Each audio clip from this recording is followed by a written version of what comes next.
Good morning, everybody. Welcome to the September Housing Opportunity Fund Advisory Board meeting.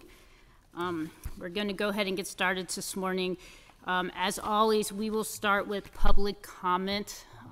We have been having extremely long meetings recently, and so we are going to start following City Council protocol with public comment and have public comment limited to 3 minutes at the beginning of the meeting, and during the meeting only hear from the public if they are called to the table or to the podium for a very specific reason. So that we can stay on schedule. And also, we've been having difficulty with the minutes, knowing who's talking when, so it also will help us get more accurate minutes. So we will start today with the sign-in list for 3 minutes apiece, and first person up, April Signer.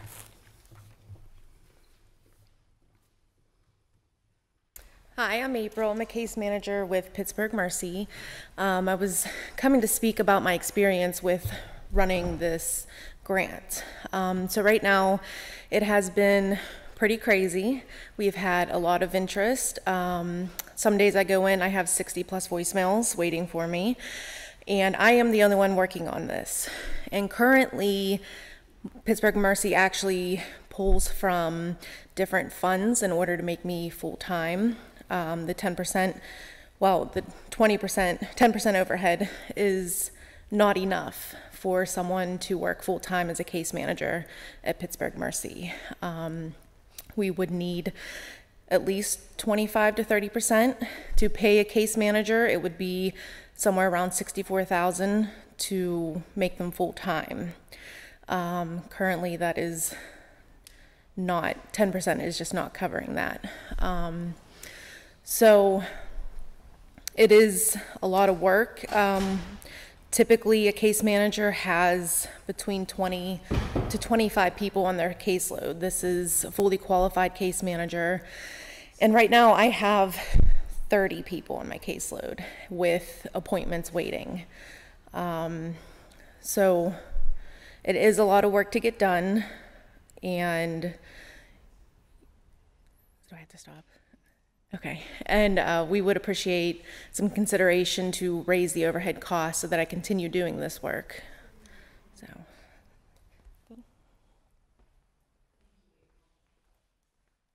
Thank you.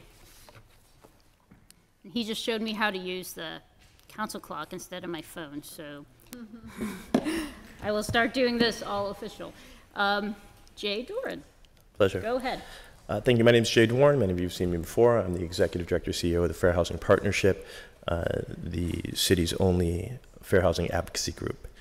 First of all, congratulations to Ms. Ware-Sebron. I think congratulations are in order. You know, I say that, and then I also say I know that many of you have seen me come before you asking that you actually have a fair housing advocate at the table. I'm afraid that you've chosen to ignore the fair housing advocate and AFFH qualifications in favor of a newly minted city employee in hopes of minimizing the impact AFFH has on development. Now, maybe I'm incorrect. Although in my almost 20 years of fair housing work, I have not come across Ms. Sebron, nor when I contacted the National Fair Housing Alliance, nor when I contacted the National Fair Housing Training Academy, nor when I contacted John Marshall, the leading fair housing law school in the country, had they. Now, maybe my mistake in this was coming in and asking politely at meetings and saying, let's make sure that we have an actual fair housing advocate at the table. Maybe that was a mistake of kindness for weakness. I recognize that we all have access to our levers of power. I certainly have kept HUD and the HUD Assistant Secretary aware of these developments. And while the current HUD Secretary may not have a robust appetite for AFFH, administrations change, but the statute of limitations does not. I do look forward, though, to working with Ms. Sebron. I think it is so important that the work that you do is reviewed through that AFFH lens. And whether it's me or you or whoever it is, I don't think we can sleep on that. And so as a result, I would expect that the same questions that I posed to you 3 months ago and 6 months ago are being asked at this table, I don't need to say them again. You should know what they are. And I would expect that when you make deliberation and determinations on the money that you spend, that you'll do so with those questions being asked. You have an obligation to do so. The last thing that I'll say, and I hope, by the way, the answer to that, of course, would be yes. The last thing that I'll say, I have been working in the field of fair housing almost since the time I came to Pittsburgh. It is always an uphill fight. I'll continue that fight. Some of you will be with me, some of you won't. But I will tell you now, if you do not look at how your money impacts segregation, I will wait for the administration to change, and then you'll see me again. Thank you all very much. Thank you. Oh, no. All right.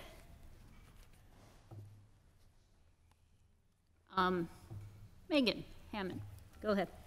Hi, my name is Megan Confer-Hammond. I'm the program director at the Fair Housing Partnership, and I have spent the last 10 years working in fair housing at FHP. And following Jay, I simply again want to follow up on the granular nature of what fair housing is in the city of Pittsburgh in the 10 years that I've spent on it and have dedicated myself to it.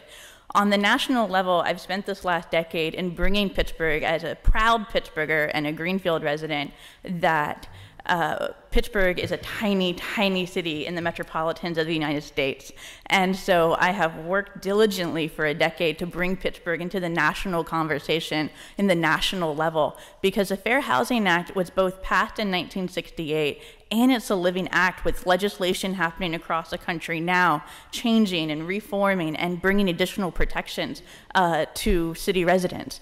And so to touch on that simply as a reminder to understand in that in the past 50 years, urban planning policies decimated Pittsburgh's middle-class black neighborhoods, destroyed them to such an extent that in 2019, we are facing levels of racial segregation where even as one of the smallest cities in the country, we are still ranked in the top 3 consistently as the most racially segregated in the country and as one of the whitest cities in the country, because of a lack of inclusive policies that invite people of color into our neighborhoods and invite integration and desegregation and true housing choice.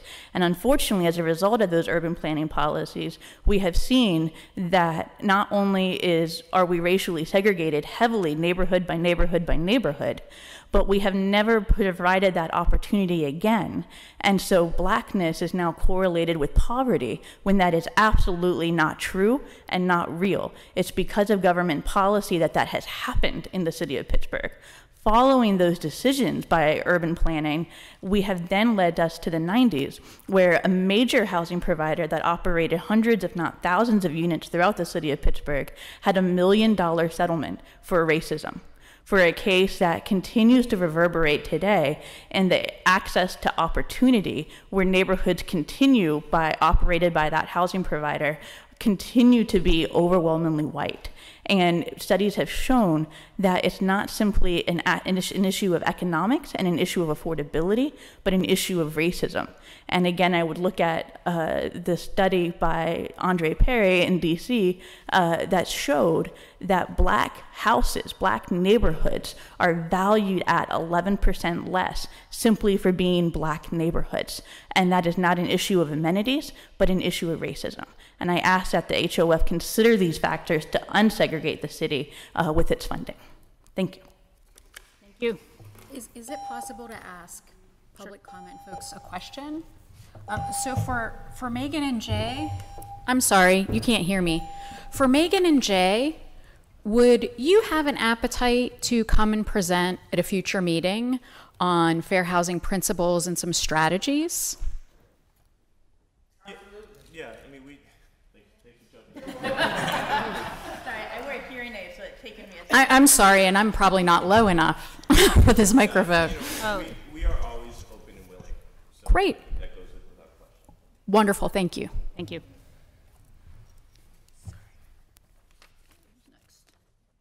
Julian Auer. Hello, I'm Julian Hour, you got that exactly right. I work at the housing court here in this building. We recently set it up at the request of Judge Ward. Motions are primarily heard by Judge Hertzberg. My technical title is data clerk, but pretty much my day-to-day is running the help desk down in DCR. So every day I see people who could use this program. We've been trying to get to it for a little while, but basically we can't find the money right now. We're trying to get a simple way that we can direct people to access this program. That's really all I can request, comment on here. Unfortunately, I can't stay for the whole time. We probably have a line of like 10 people already. But yeah, if we could just address that somehow, I believe you have my email. That would be great. Thank you. We will be discussing some of this at the advisory board today. Okay. Who's next? Alethea Sims.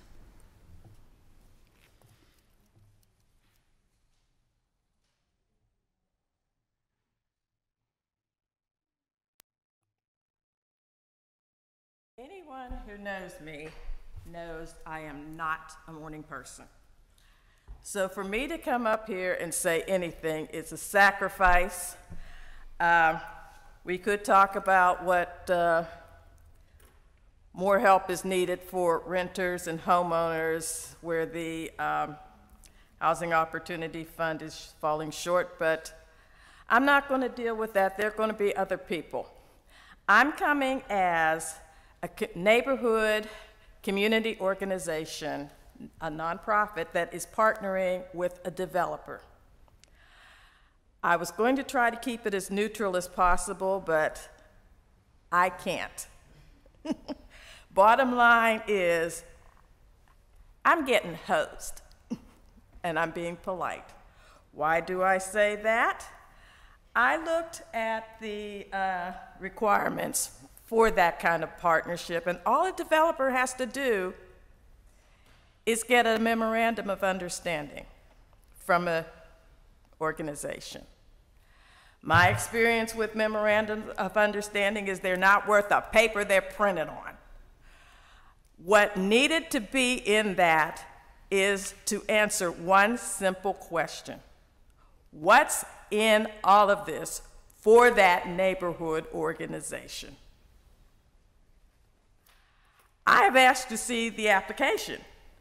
The application I saw where it was including the nonprofit partner was blank. Please tell me that the developer got this Housing Opportunity Fund with more than a blank space.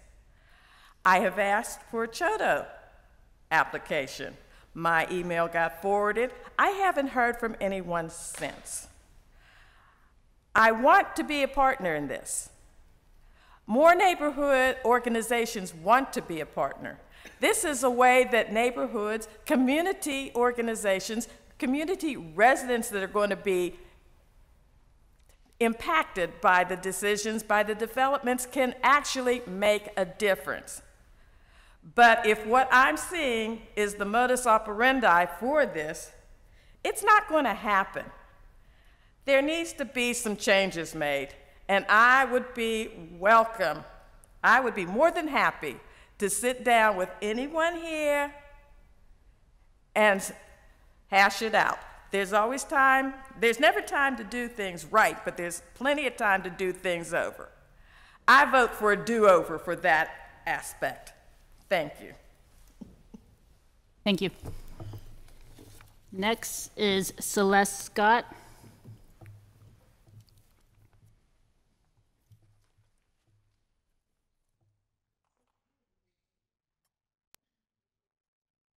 All right. Good morning. My name is Celeste Scott, a housing justice organizer for Pittsburgh United. And I have a lot to say, but I'm limited to 3 minutes, so I'll keep it there. I think the case has been made for me before I even had to stand up here. Thank you, April, for coming down and talking about your experience. I do agree with you that I'm not a social worker, nor do I have a social work degree, but with this housing stabilization program, I have a caseload now too. People are calling, people are walking into Pittsburgh United that don't have telephones. and have to use their neighbors' phones to access this program. So I think, I'm here to say that we see that the monies are being quickly depleted from the Housing Stabilization Program, and that clearly the need is greater than the allocation. I also want to say around income targets that we certainly believe that 30% area median income, which is the income targets in this legislation, matters, that we cannot take resources from those that need it the most, and that if other resources are needed, it's city budget time. I think that the money should be found in some other priorities there. We did crunch some numbers around the realty transfer tax increase, and it's around $3 billion, so maybe it could come from that. And around the Housing Stabilization Program, as you vote and look at these guidelines, we ask that you look at it with, some empathy. We've been hearing a lot from folks around timeliness, consistency, giving the service providers the tools to have capacity, because they are trying to do this work and they don't have the capacity to deal with the need that is here, which we see is very great. So we ask for that. We also are asking if we can get some answers around the timeline for the single point of entry, as well as the appeal process, which a resident did come down and testify to ask about. So I just wanted to say that this Housing Stabilization Program is very, very, very important, that people at 30% area median income that need this money, as we can see, are very important, and that the spirit of this fund is around that. So thank you. Thank you, Celeste. Next is Ronell Guy.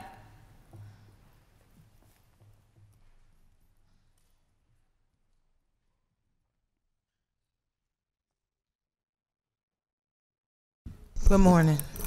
My name is Ronell Guy. I'm the Managing Director of Atlanta's People's Alliance, and we provide technical assistance and support for small nonprofits and tenant unions.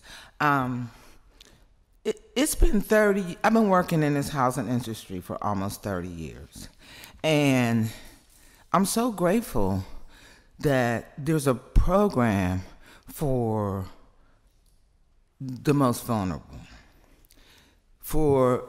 There hasn't been a production program that creates new housing that's truly affordable in 30 years. The housing that we have, the housing stock that we currently have, is in horrific condition. A lot of our low-income renters are living in squalor. These people appreciate this opportunity. Like Jay, I got an issue with some of the people sitting around the table. I've been working in housing for 30 years. There's nothing that has happened around affordability that I have not been on top of. But was I asked to participate? No. You picked my brain for the planning part. Oh, we're going to write this legislation, we're going to do this, and it's all right for us to lend our knowledge. But when it's time to sit at a table, we need better people than you. And that's what it felt like. That's what it felt like. So I just want to say that it is about time that poor people have truly been given opportunity to stabilize their homes and stabilize their lives. A house is the foundation of everything you and your family are built on, and it's critical for Black people in this city and poor people in this city to have decent places to raise their children and their loved ones. And I just hope that this fund continues to do that, but in a way with way less barriers. Thank you. Next up is Crystal Jennings.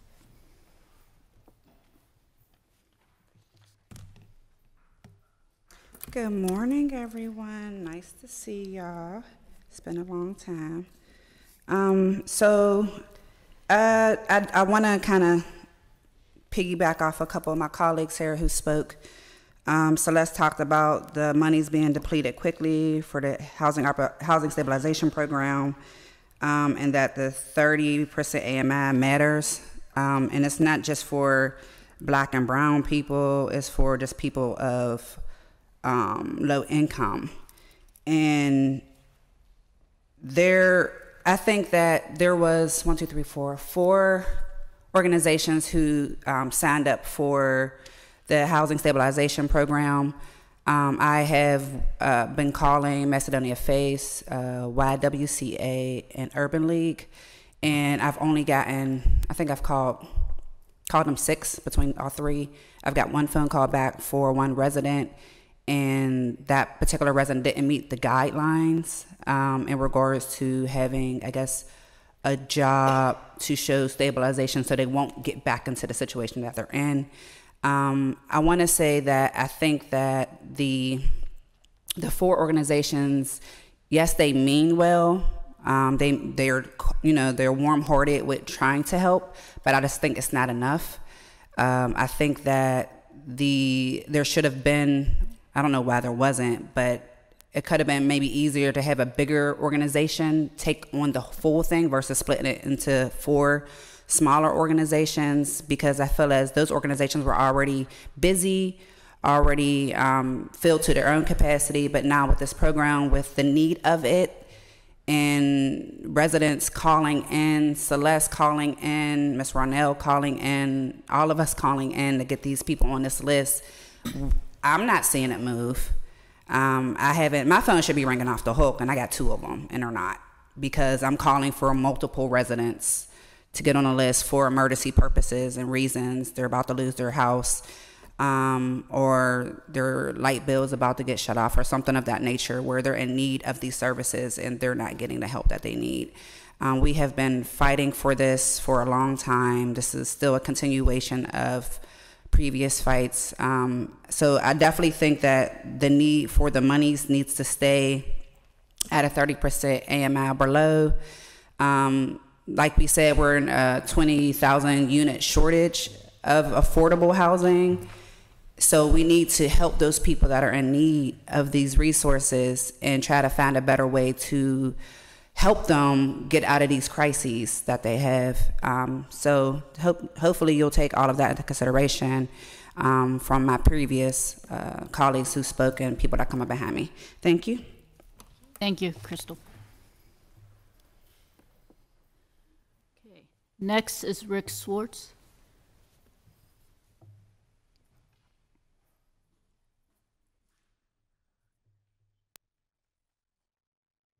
Good morning. Thank you for allowing us to add our comments. I know there are changes afoot that are being proposed for the Housing Opportunity Fund. Those of us who advocated for it fought pretty hard to get it passed. So what I would suggest is, before any changes are implemented, that you allow for the advocates and those who had a major role in getting the fund established to be able to sit down with the advisory board and with the URA and even representatives of the administration and talk about how to be very strategic in implementing any changes. One example is there was the idea of a bond issue floated back when the fund was first established. The idea behind a bond issue would be to create a fund that could do major projects much more readily than you would if you were just drawing on the revenues coming into the Housing Opportunity Fund itself. So it doesn't have to be a large bond issue, but if you peeled away maybe $2.5 million of whatever the annual receipts are for the Housing Opportunity Fund, you could probably fund a $25 to $30 million bond issue. What that would get you is the ability to do some home ownership projects, for example, that would feature units that might be affordable to people up to 115% of median household income, while at the same time allowing for development of affordable for sale units. So in a sense, it would be mixed income development for home ownership. I know that a number of neighborhoods right now are looking very seriously at home ownership. I know in Hazelwood, I know in the Hill District, I know in Larimer, people want to use home ownership to help build long-lasting, stable communities. So again, those are the kind of ideas that will come out if we have an opportunity to sit down around the table together. I think that 50% of median household income, just to give you some reference point, if you know people who are making $13, $14, $15 an hour, and they are a family of 3 or 4, they are under 50% of median household income. So our neighborhoods right now are filled with bus drivers, with medical assistants, with various types of folks who are working 40 hours a week and are pulling in $25,000, $30,000, $35,000 a year. So I think from the standpoint of the Bloomfield Garfield Corporation, that is a community that we think the Housing Opportunity Fund should be serving first and foremost. If we can do some other things with the fund, fine, but let's sit down together and talk. Thank you. Thank you, Rick. Dave Brennigan, sorry, I said your last name incorrectly, I think. Hi, my name is Dave Bringen. I'm the Executive Director of Lawrenceville United. Just going to reiterate some points from my colleagues around specifically the income targets and why the Housing Opportunity Fund for us in Lawrenceville is important, and why those income targets being as low as they are, we think is really good policy. For us in Lawrenceville, obviously gentrification has really hit our community hard. One statistic I'll just throw at you is that we've lost, between 2011 and 2016, we lost over half of our housing choice voucher units in the neighborhood. It was 120 families that were displaced from Lawrenceville. We know that is not the full scale of it, but proportionally, I think there's no other neighborhood that's lost as many. So those are all families earning below 50% of area median income. That's why that income targeting is really important, and that's why the housing stabilization program, among the other programs, are really important to us in Lawrenceville. Also on the home ownership side, so we think a lot about displacement in terms of rentals, but in Lawrenceville, we actually have a really significant older adult population. Many of them bought their homes for $20,000 35 years ago, and they have fallen prey to a lot of the flipping and investing that's happening in the neighborhood. So, as folks transition into fixed incomes and retirement, can't keep up the house anymore, we've seen a lot of these LLCs kind of swooping in, actually targeting them for 311 complaints, waiting till they get a property violation, and then following up with a lowball offer on their house, a cash offer on their house for way under its value. So our older adults are really vulnerable to even folks who own their home. So that's why the home repair program is really important to us too. We currently have a waiting list of 20 seniors, all homeowners who need home repairs that, absent the Housing Opportunity Fund and the home repair program, would not be served by any of the existing programs. So it's been a really important program for us. There are adjustments I think we can make and process things to improve it, but just even in terms of Lawrenceville, we feel like those income targets are really important, and the Housing Opportunity Fund has been something that's really important to our community. Thanks. Thank you. Is there anybody else that would like to do public comment? Can you say your name once you get up there for the record?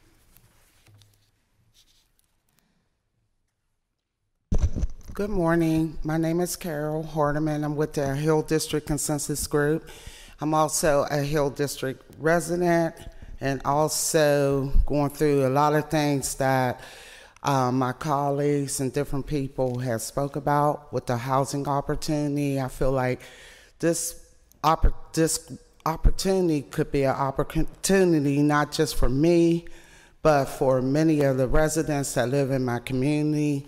And also, I have a big problem with the AMI, but I'm not going to go there today because the AMI just doesn't fit as a whole area medium when it should be by household. So I just want to say I support what everyone else supported, and hopefully that everyone around the table will consider that this is an opportunity because it's named Housing Opportunity. So just make it continue to be an opportunity for all people that need housing, especially since housing is a human right. And without housing, most people won't be able to maintain their children's future, their future, or their next generation's future afterwards. Thank you. Thank you, Carol. Sure. Say your name for the record.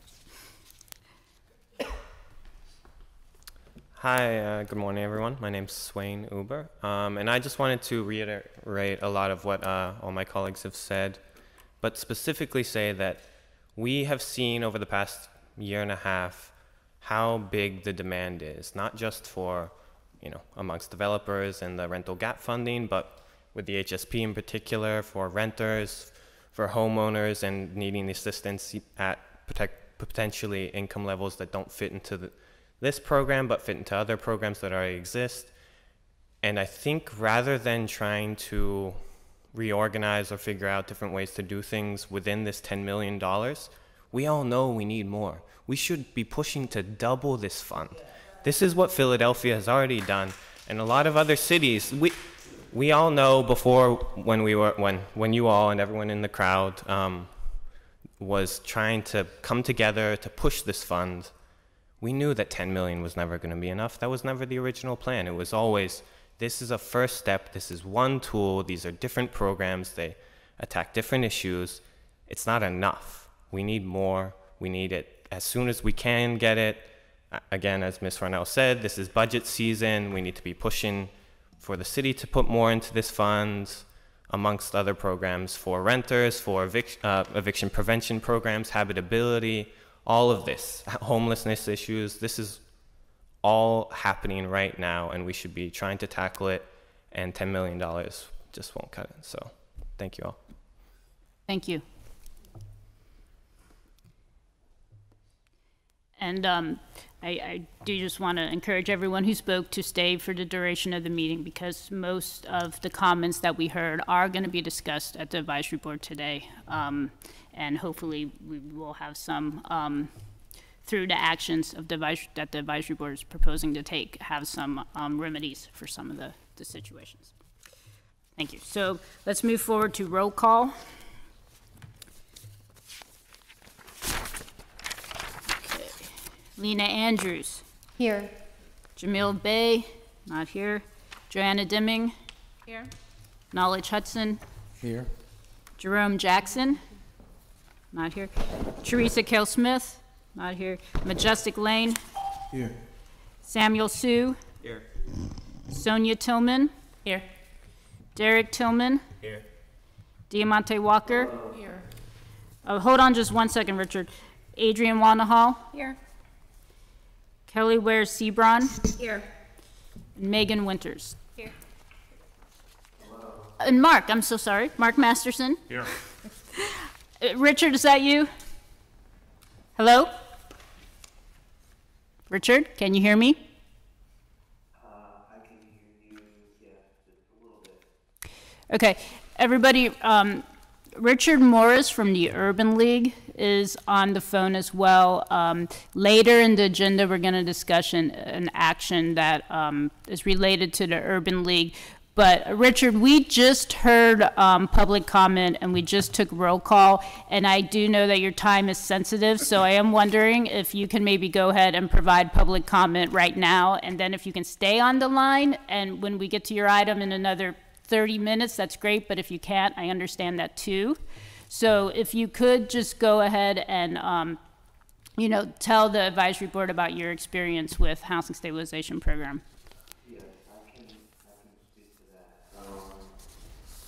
I just want to say that, first of all, the demand is extremely high for the program.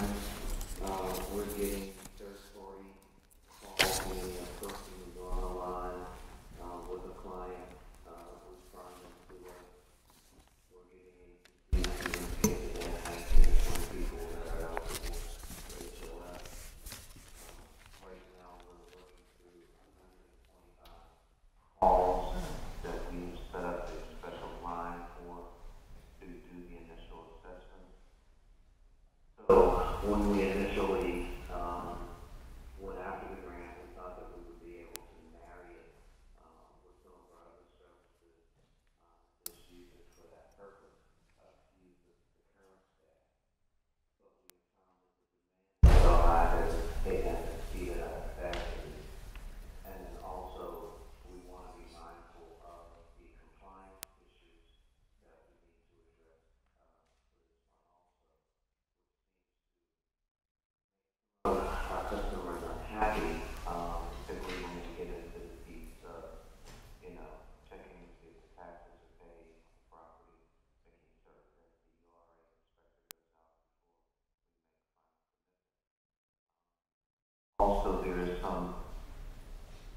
not understanding about processes such as Section 8 and those kinds of things.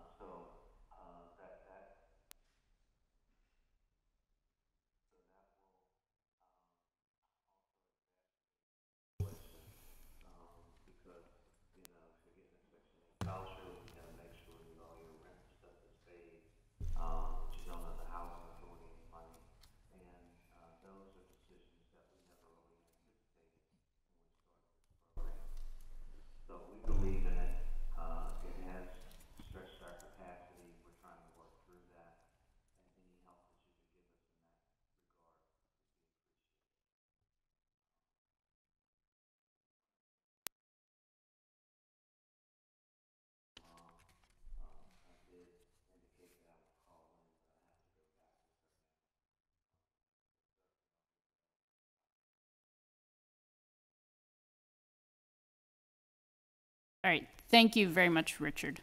Thanks for calling in. Best of luck to your family. Good luck with everything. Okay.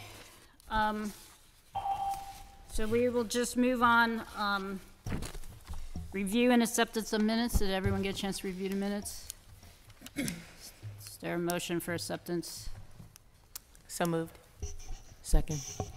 Sonia first, Diamante seconded. All those in favor? Discussion. Mm-hmm. On my motion on page 3, it says that I don't see anything in it here about City's Edge coming back to discuss the project if they aren't able to secure the 9-year deed restriction. I mean, it was definitely the agreement that they would come back. Okay. So if it's not in the minutes, we can make that adjustment. Okay, and then how is it, some of the minutes from the URA meeting where it was approved, was this full motion presented to the URA's board? Yes, it was presented to the URA's board, and we did list as a contingency in the URA board item about the deed restriction, the 99-year deed restriction. So if for whatever reason they cannot have the 99-year deed restriction, we will bring it back to this advisory board. Okay, thank you. And so we can just put that modification into acceptance of the minutes that we will add a sentence about City's Edge coming back without the 99 years. All those in favor? Aye. Aye. Anyone opposed? Motion carries. I am super excited to announce that we have 3 new faces at the advisory board. Knowledge Hudson is the Housing Authority representative. Kelly Ware Seaburn is the Fair Housing representative. And Megan Winters is the Western Neighborhood representative. You guys want to introduce yourself in like 2 or 3 sentences? Anybody? Knowledge? Good morning. My name is Knowledge Bill Hudson. I'm with the Housing Authority City of Pittsburgh for the last 2.5 years. Although I've done a lot of some work in the community around advocacy for housing, and I worked on the Larmer Consensus, worked with the Larmer Consensus Group as a volunteer for the $30 million project that took place. So I have experience from the community side and experience from the Housing Authority side that I'm learning. So I'm here to listen and learn and be available. Peace. Great. Kelly?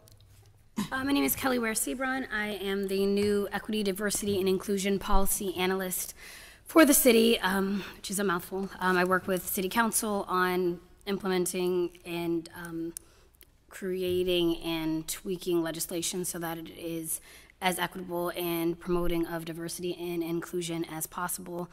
And you were at Neighborhood Yes, I'm an Legal attorney by Services. trade. I immediately prior to joining the city was a housing attorney with Neighborhood Legal Services doing eviction defense, trying to get slumlords to be less slummy, for lack of a better term.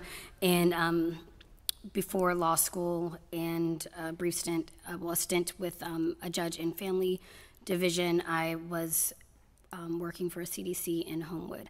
So while I may not have exactly some of the fair housing qualifications on paper, I do consider myself to be an advocate of fair and equitable housing in the city of Pittsburgh, and I look forward to working with anyone and everyone, including Jay, to make sure that we can do the best work possible here.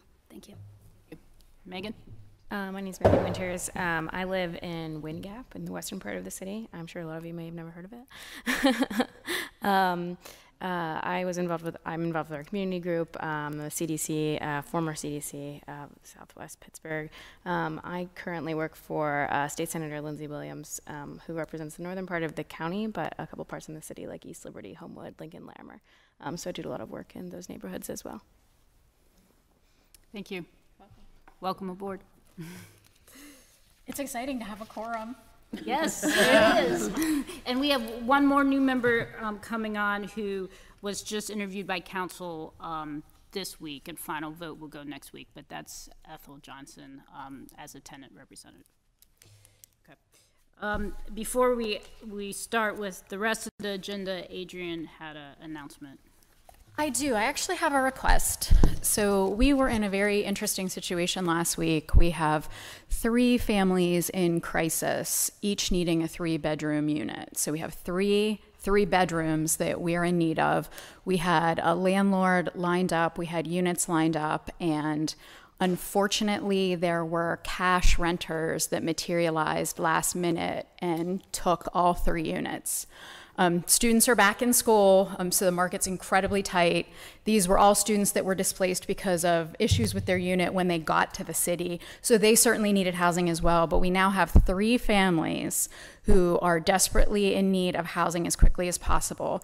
So if you have access to a 3-bedroom unit in the city and are willing to work with Section 8 and the HOF Housing Stabilization Program funds, these folks will come with their first month's rent and security deposit and rental assistance.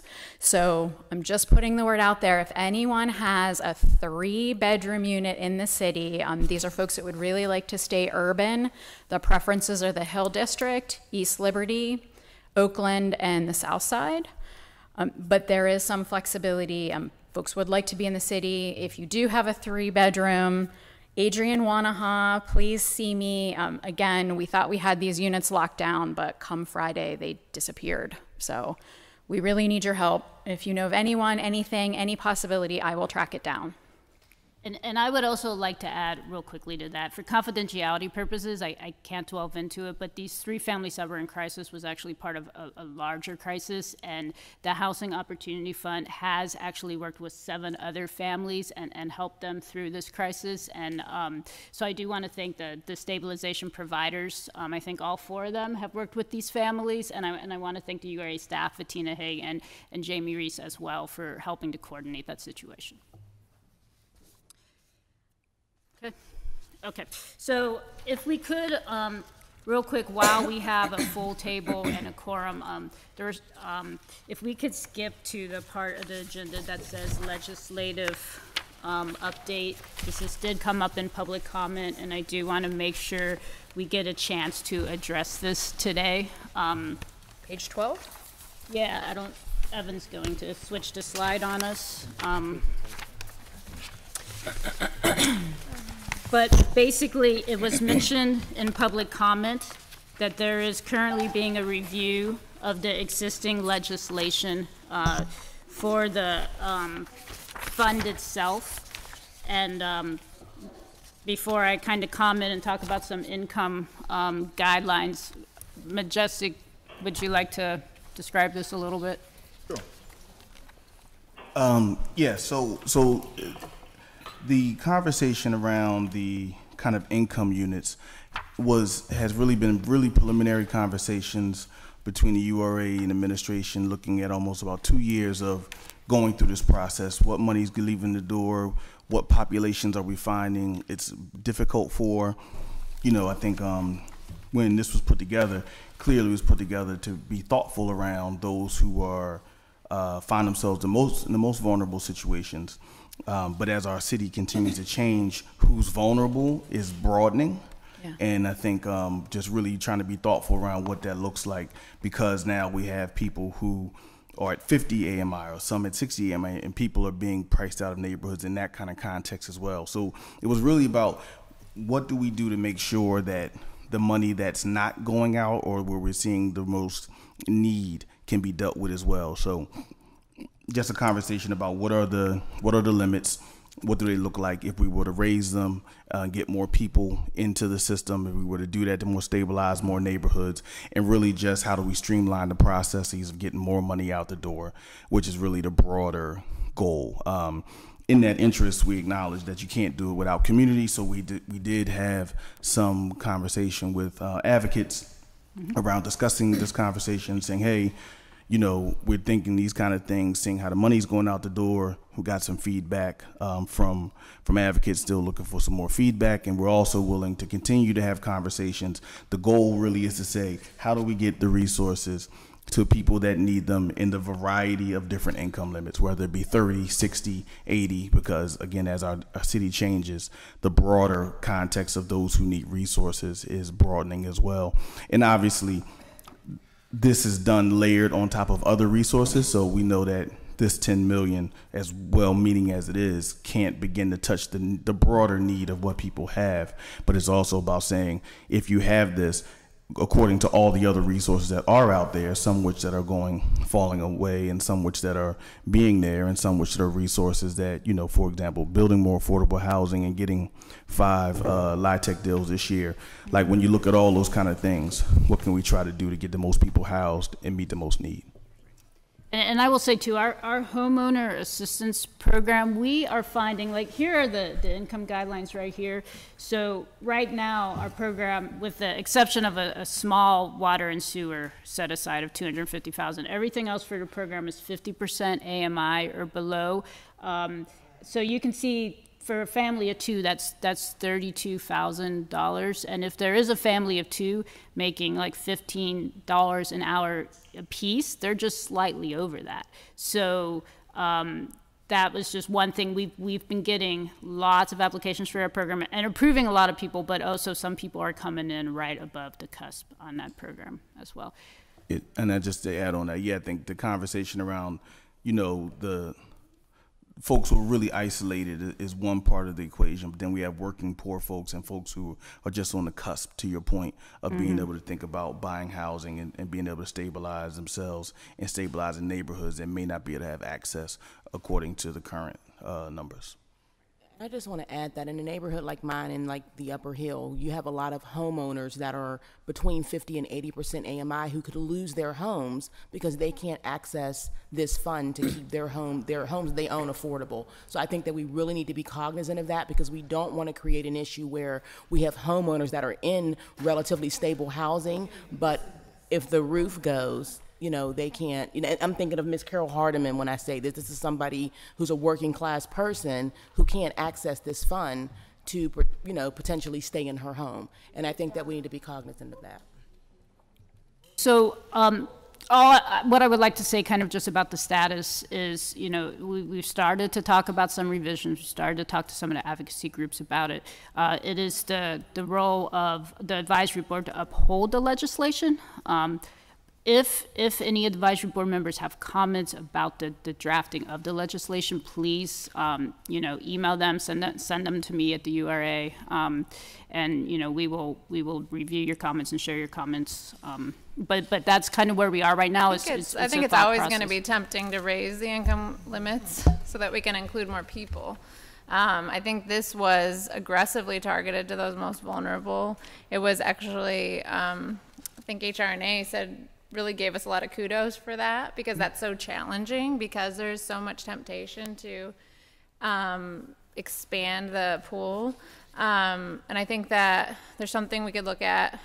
I don't think we should be moving any money away from the most vulnerable, but with those home repairs, make them eligible up higher, and after loan resources are exhausted. So we have other resources out there for people at that AMI. So they should, you know, first try to get the loan resources, and then. Yeah, and we are looking at ways right now to look at, you know, all funding sources, and also even the staffing of the URA, and trying to get programs to kind of go together. I mean, we would love to have, you know, one homeowner repair program, so people out there don't need to worry about the different names for different things and so on. And we're having those discussions right now as well. So, yeah. I just wanted to ask what the kind of data collection effort looks like of folks who call, and if they're above the eligible income limits, how many people. I'd just like to have a data-driven approach to it if we are getting a lot of folks. We who had are a slide, and I know this is your first meeting. We had a slide last month that kind of showed some of the statistics on that. We don't have that slide this month. But we can get that, and we can also send that to the entire advisory board, so the number that have applied for the program and who's been turned down and their reasons. And the reasons for turn downs are they're above income, or if they're not current on their taxes or their name is not on the deed. Those are really the only reasons why people are being turned down. Do we know how many people own homes at 50% AMI or below? We do. I've seen that on a slide. We can probably, don't we have that, Jamie? Close to it. Okay. Yeah, go. It's an approximation. 50% of area median income is not something that the census reports on, okay. So I have a way of adjusting for that and then sort of backing into it, but we can share that with you. Okay. Question of clarity. So were most of these requests coming for the homeowner assistance program that were, I guess, above the limits? A lot of them, but we're also hearing it from the service providers of the HSP program as well. And I think we heard it in public comment this morning as well. When you say above the, when you say above the limit, are we talking 60%? Are we talking 85%? Like what? Do we know? It's per program, right? Yeah, I mean, it's mostly above 50%, because the way the legislation reads right now is 25% can go at 80, but it's very specific that be for home ownership. And the way the last couple allocation plans have gone, that's pretty much between the CDC for sale program and the down payment closing costs. That takes up that full 25%. Sorry, I should have been more specific. I was thinking for HSP, are they 60% folks? 50%. No, I mean the ones that are over income. Like, how do we have a sense of how much? They're all over, but there definitely are some folks that are just a little bit higher, like between 50 and 60%. And I think that's the crisis. If somebody's at 51%, right? They're still low income. They're still low income, and we're not addressing that. Right. Just to add on I wanted to get that clarity first. I do agree that especially with the HAP program, it makes sense to consider accepting folks at a higher income level. But I think, as we heard from a comment earlier, it reinforces the need to be not waiting, but aggressively looking now to find more sources so that we don't really affect those that are at this level that we're currently serving, but we find more sources to be able to expand that reach. Mm-hmm. So we don't have an exhaustive. Sorry, Mark, but are we going to have an opportunity? Are we going to have an opportunity to actually look at what the proposed changes are and discuss them? Like, can we have something like that instead of us just trying to track them down and send you emails? I mean, are we going to? Because we haven't really heard about all of them except really the income. I mean, there's really, as I said, this advisory board's role is to uphold the legislation that's in place. It wasn't you guys weren't created when we did this the first time. But with that said, any changes that people would like, please let us know. Yeah. Mark. Well, I would just say, is there some new study that's been done that shows that the need isn't at the very low, extremely low income limits? I don't think so. And that's what we went through for 2 years with the task force. That's where the need is 30% or below, where somebody might be having a problem, but somebody's really got a crisis at 30% or less. So before we change a lot of that stuff, I would certainly like to see how we're doing on the first 2 years of allocation. My sense is that we're not having trouble spending the money. We might have some administrative things with how some of the service providers or how some of the providers are getting to know the ropes, and maybe those are some things that we should be looking at is, what are kind of the bureaucratic hurdles we're putting in the path of those providers? And really, I don't think we have enough data right now to understand that, but maybe we do. I would also say, if before we change what the existing 10 million is, there's now the RTT's bringing in almost 13 million a year. So to me, that's another 3 million that's found money. And we should be, at least those of us who want to advocate and who have advocated for this table to exist and these funds to exist, should be pushing on our leaders and elected officials to put more money into the Housing Opportunity Fund. And then the third comment is I still don't have a great sense with homeowner assistance programs what all the URA operates. I saw one presentation at the large meeting that we had over in the new URA space in the lobby that sort of presented that. That would be immensely helpful. I know that we don't have any say about those other funds, but how are those funds doing, and can't they fill some of this need so that folks that need it can get the help? If we do get to the point that we're changing these things, where we're going over that 50%, those should be loan funds. They should be paid back in and recycled, and we should have a say in how those funds, that would be one of my comments, is if we have to go that way. I'm not sure we do need to be there. And then I guess the last comment is, again, keep in mind what the Mullen and Lonergan study outlined of where the real crisis is in Pittsburgh. And again, I don't think that that's changed. I think more people are having problems, but that means there's probably even more folks at that extremely low income level that are having huge issues. So if we can dedicate more resources to those folks, I think we'd all do the city a great service.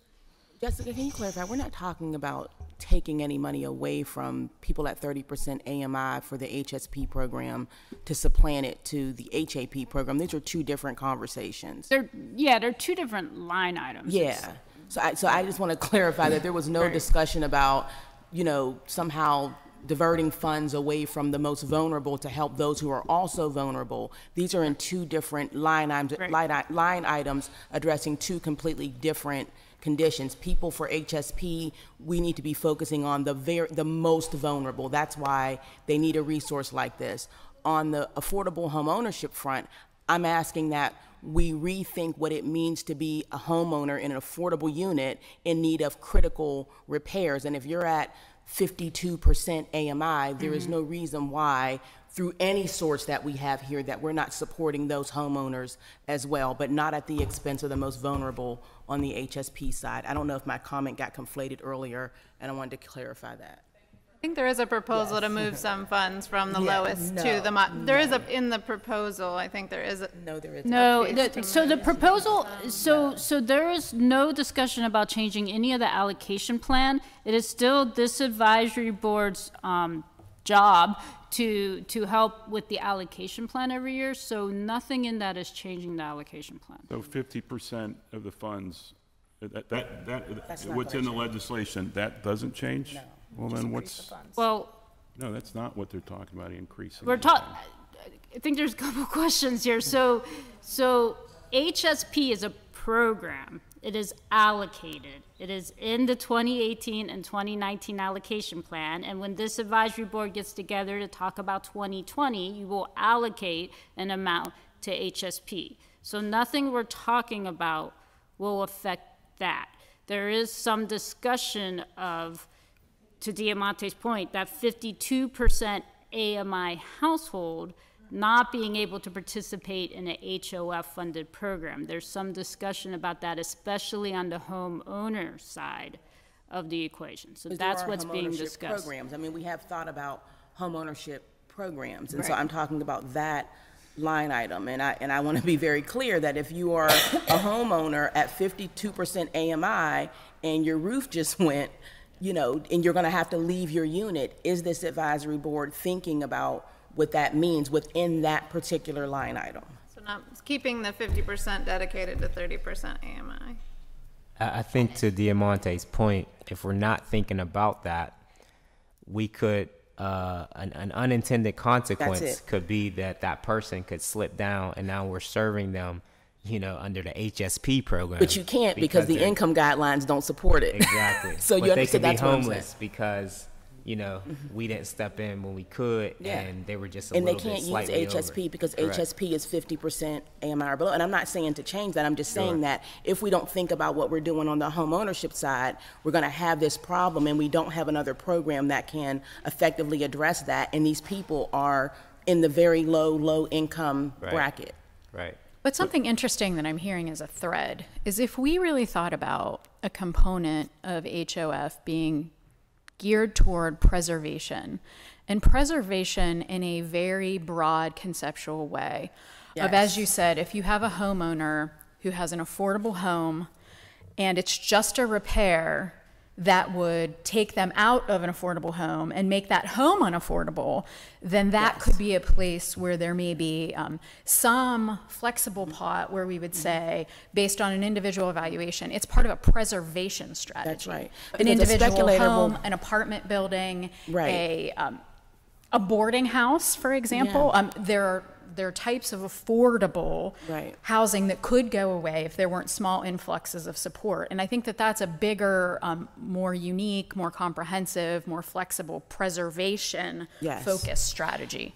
That homeowner that is removed from that home, a speculator will then buy that house and then sell it for market value. Exactly. And so it will not be an affordable unit. I mean, that's the issue. That's the crisis. Then somebody's going to turn it into student housing and make a boatload of money. And now you have this family out there that with minor repairs could have potentially remained in their home.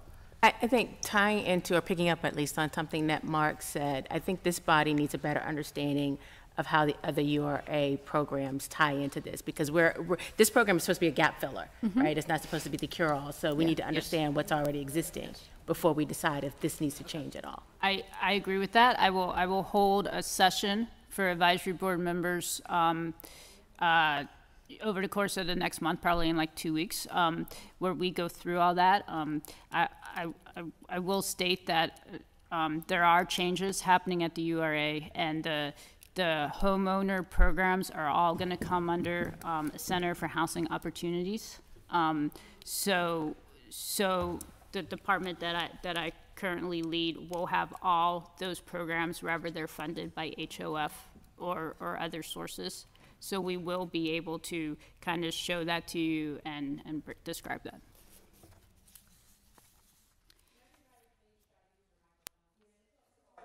Okay. Okay, thank you.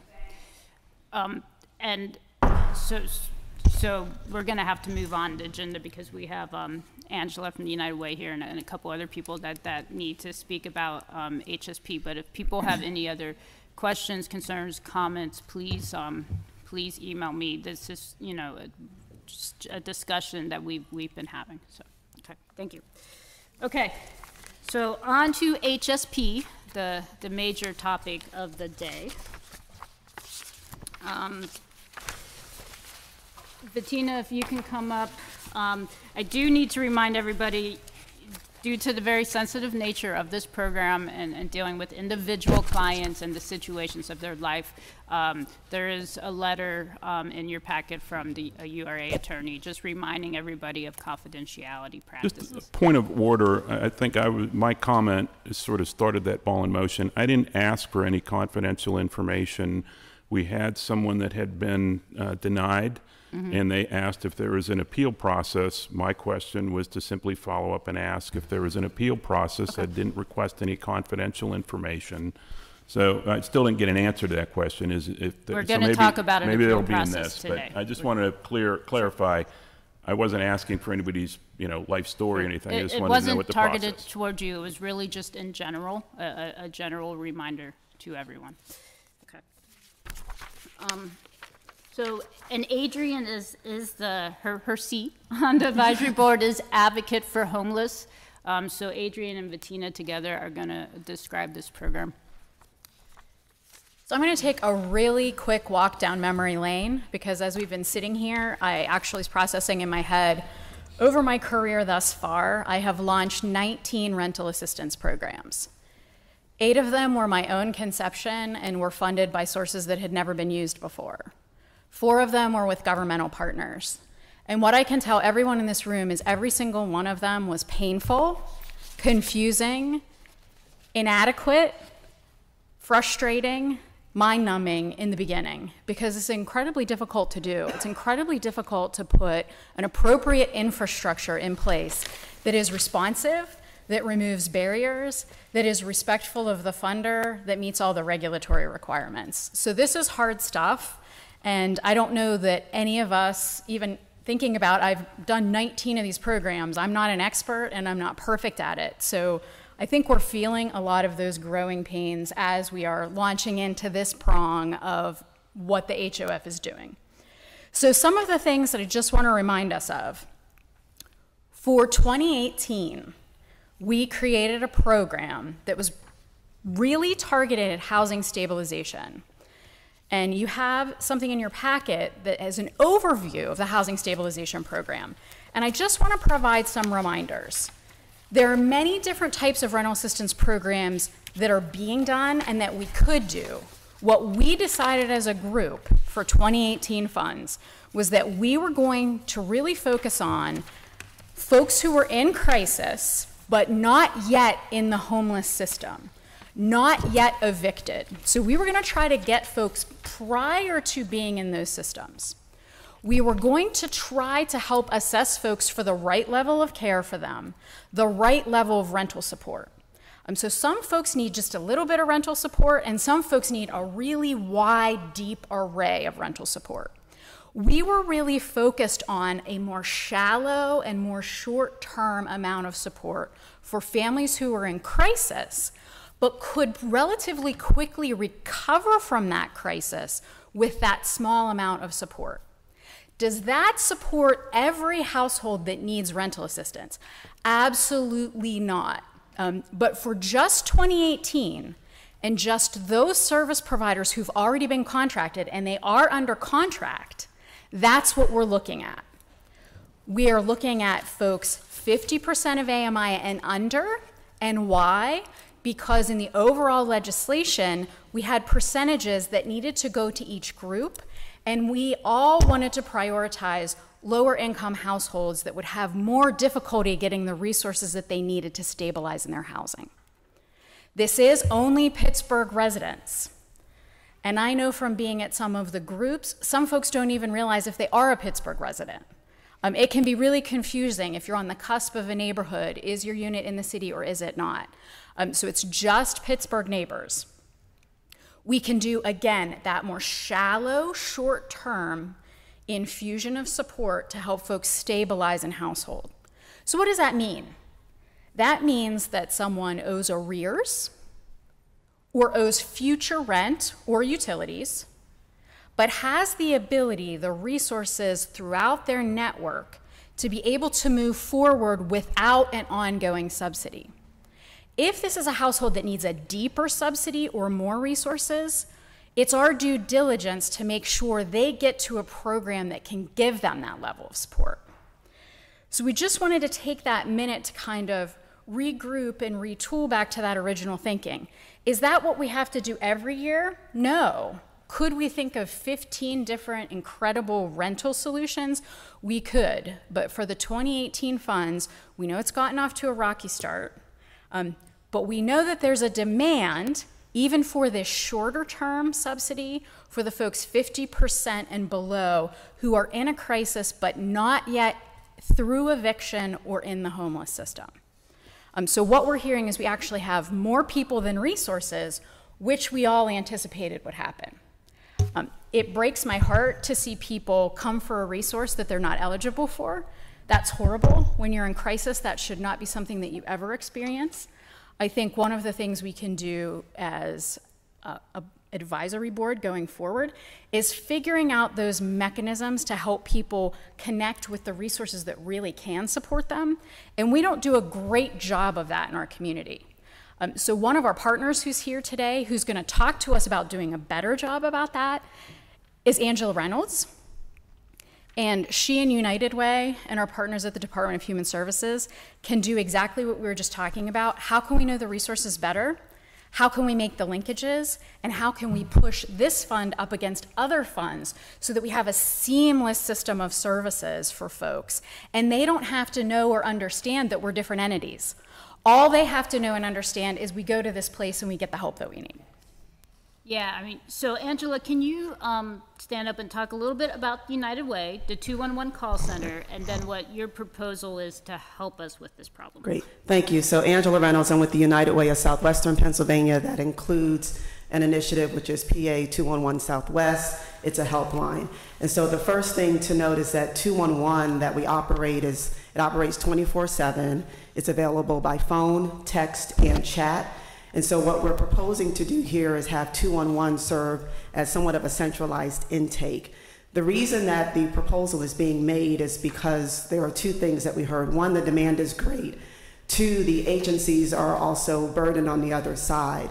And so recognizing that 211 is able to not only take in the questions and do the eligibility screening for this program to make sure that people are connected, but then what about those households that aren't eligible? So I have been hearing that there are some who are calling our agency partners for the housing stabilization program who don't live in the city of Pittsburgh. So 211 is able to then recognize they're not eligible for HSP, but because of the resources that we have in our database, what are some of those other programs for which they would be eligible? And if they're in Allegheny County, the United Way actually has an emergency basic needs fund, which could support those households. The other piece that I want to mention is that for the United Way's emergency basic needs fund, its income guidelines are higher. And so being able to catch those households that are at the 50 to 60% that you were noting, and actually we go over 100% at the United Way. So that's the first piece of it. The more nitty-gritty detail of it is that you have 4 agency partners, 3 of whom are already part of our secure database.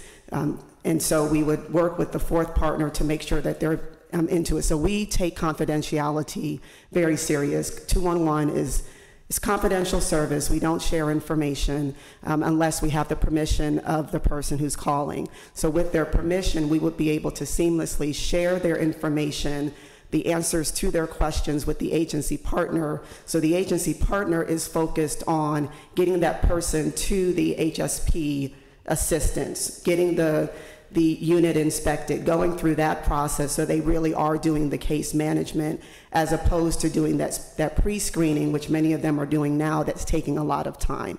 So we would like to be able to support the agencies and also have this process be more efficient. The last portion of this is our reporting. So we would be able to report to the URA and to this advisory board, one, not only the volume of contacts that we're seeing, but then also for those who are not eligible, what are the referrals that are being made, even though like you'll definitely have the referrals that are being made to the HSP program, but then it gives you a fuller picture of the resources that are available for those households that you aren't able to serve. So I can take, that's a really quick overview. I know that your time is valuable, so I can take any questions at this point. Yeah, with the United Way, are you an operator of other programs to serve homeless, or are you the coordinator to deal with other agencies? So we outside of the HO. So there are 2 different pieces here. So United Way of Southwestern PA operates PA 211 Southwest. So we are the operator for that system. Within that system, those are our employees, and we work with agency partners for the Emergency Basic Needs Fund that I mentioned. And we also have a partnership with Allegheny Link. So for those households that need to be connected to the link, we don't duplicate the link's services. So in terms of the United Way, we are not a service provider with the exception of 211 where we provide a service. Okay, thank you. But interestingly enough, and the thing that hasn't been mentioned yet, is there's a whole cadre of United Way providers. Many of them do the supports that folks need. So Angela has that direct connect to those providers. They're already engaged with United Way. They're already 211 partners. So again, you get access more quickly to a group of folks. You know, Angela and her team know those programs really intimately and can make really great warm handoffs to those programs. Does United Way fund those providers? They do. In some cases, yes, and in some cases, no. So for example, while we're a partner with the Link, we don't fund the Link through the Department of Human Services. We do fund our partners who are with the Emergency Basic Needs Fund that I mentioned, and that is 8. I believe we're up to 8 agency partners for that. Do you get any government funding for that? If, you know, what I'm thinking is, does it make sense for us to put our money at the United Way? So we do not currently receive government funding. We receive funding from individual donors, from foundations, and from corporate partners. Okay, Thanks. But for 2019 funds, there's lots of conversations we can have about how the funds flow, to what provider, is it centralized, can we use existing infrastructure? I think there's lots of white space for that. Question, why are we not using Allegheny Link? Isn't that the one-stop housing resource place? I mean, we talked to them as well, and Okay. due to the call volume we're receiving, they did not think they could take this I know on that right they've now. had a backlog, but I was just curious when you said we don't duplicate Allegheny Link. Are you still going to be able to refer these people to those same resources that Allegheny Link provides? Yeah, so the way we're currently structured, we as being 211, so just imagine that I have two parts to me, one of which is 211. So if 211 receives a contact from someone who is about to be evicted and is facing a housing crisis, we look at the situation of the household and find the appropriate resource for them. So in some cases, the most appropriate would be going to one of our emergency basic needs fund partners. So we will provide that as a referral. Another appropriate would be Allegheny Link, depending on the qualifications of the household. It really depends on the situation. So 211 is asking those questions to make sure that we're getting people to the right place. The difference here for what we're proposing for the housing stabilization program is that we would not be saying call this number. Rather, with their permission, we would be putting that information into our database. The agency partner then comes into our database to retrieve that information. So they are already seeing basic characteristics of the person and they're able to contact them back. So they could come in the office and we could have handled the call at 1 o'clock in the morning as opposed to them having it on their answering machine.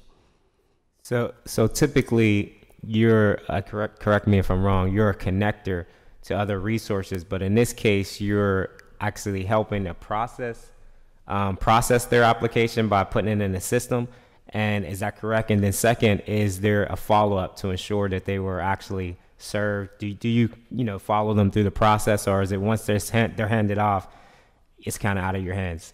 This is something that I would like for us to discuss with the URA. So the way we currently have it proposed for the HSP program is that we would put that information in and then the agency partner would take that record, and I believe you have your own database that they would be entering that into. So these two databases are not talking. We actually have a program for the United Way that's called an integrated referral network where we do all of it. So we actually see it from front to end. So the agency partners are putting in the case notes so we can actually see that this individual was assisted. That's a separate program that we have, which could be modeled here. It would be a different proposal, so we would have to discuss that. Right. So in your packet, and I did not email this yesterday because it's kind of hot off the presses, but the last part of your packet is a proposal from the United Way. So for right now, we're talking about that first half of the services. But Angela, correct me if I'm wrong here. You will send an email so that these requests can be date and stamped and logged into each provider. Actually, they're date and stamped in our database system. So our database system of record includes the time that the contact was received. It will also include when that information was passed on to the service provider. And then we will also then work with those agency partners to see when they actually picked up the referral. And note that the proposal that we are submitting is based on projected contact volume that we received from the URA. Yes, so it is, and she, in her proposal, she's discussing a fee per call, and I actually asked, just in typical URA protocol, if that can be capped at a flat fee right now, which Angela agreed to, of $9,000. However, she is going to be tracking it by call, and if the call volume is higher than anticipated, we will need to rediscuss this, and I'll have to come back to the advisory board and the URA board potentially with an amendment of contract. But we wanted to be in a position to get United Way started quickly, because we are hearing from folks that people are needing to call all 4 providers, and they're all running their different waiting lists right now. So it really is critical, time sensitive, crucial to get this in place immediately. And on the agenda, there wasn't even a dollar amount on the agenda, but the proposal for today to get her started is a contract amount of $9,000. For option 1 only. For the first half. But as Angela stated, they will know when that case gets picked up. So if the case isn't picked up, they will also know the case wasn't picked up. I want to clarify the option 1 versus option 2. So in terms of the discussions that I had with Jessica, the option 2 just basically requires that 4th partner being willing to use our database. 3 of the partners are already in. So for us, it would not take that much for us to launch the 4th partner, but they have to agree to do it. And there will be some minimal cost, I'm sure. Minimal, but we believe that that minimal cost to bring in that 4th partner, given who they are, should not be that much of a challenge. Great. So it's included in the proposal. Oh, great. So my suggestion would be option 2. You just need to get permission from Pittsburgh Mercy. So the $9,000 would cover us for option 2 for the time being. Correct. Until we get a better handle on what call volume is going to be on a regular basis. Correct. And then we would just have to enter into an agreement with the 4th partner to do it. So how much more, I think I was hearing, for you to get confirmation that that call was picked up and that they were actually served, with the notes put in the system, I guess that costs a little bit more. Is that correct? And how much more? Yes, the basic full integrated network is actually an additional software package. So we would have to get license agreements. We would actually have to look into that in terms of the cost structure of what it would take for each one of them to get a license into that particular system. Right now, it's just a matter of coming into our database and pulling it out, as opposed to an add-on to our database. And I'm not trying to hold things up. I know we need to get this moving, so let's do that. But the reason I'm asking is because if we're trying to coordinate it so that, each agency is getting calls, we should be coordinating the whole thing. So maybe we start with this, but look at, coordinating the whole system. And if you don't have that information today, if you can get that to us so we can look at what it would look like to coordinate the whole system. I can do that. I'm completely fine with that. I mean, whoever makes the resolution here, resolution is not the word. The motion, thank you, for the contract with United Way. I mean, they can put that on as an addendum. We just weren't ready for it today, and it was just time sensitive that we get this going.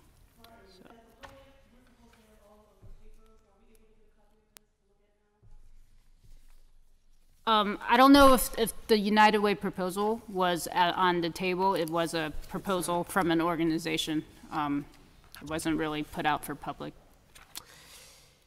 Okay. I just have a question about the fields that we're tracking, or that we're proposing to track. Would we be able to modify that, and how would we do that?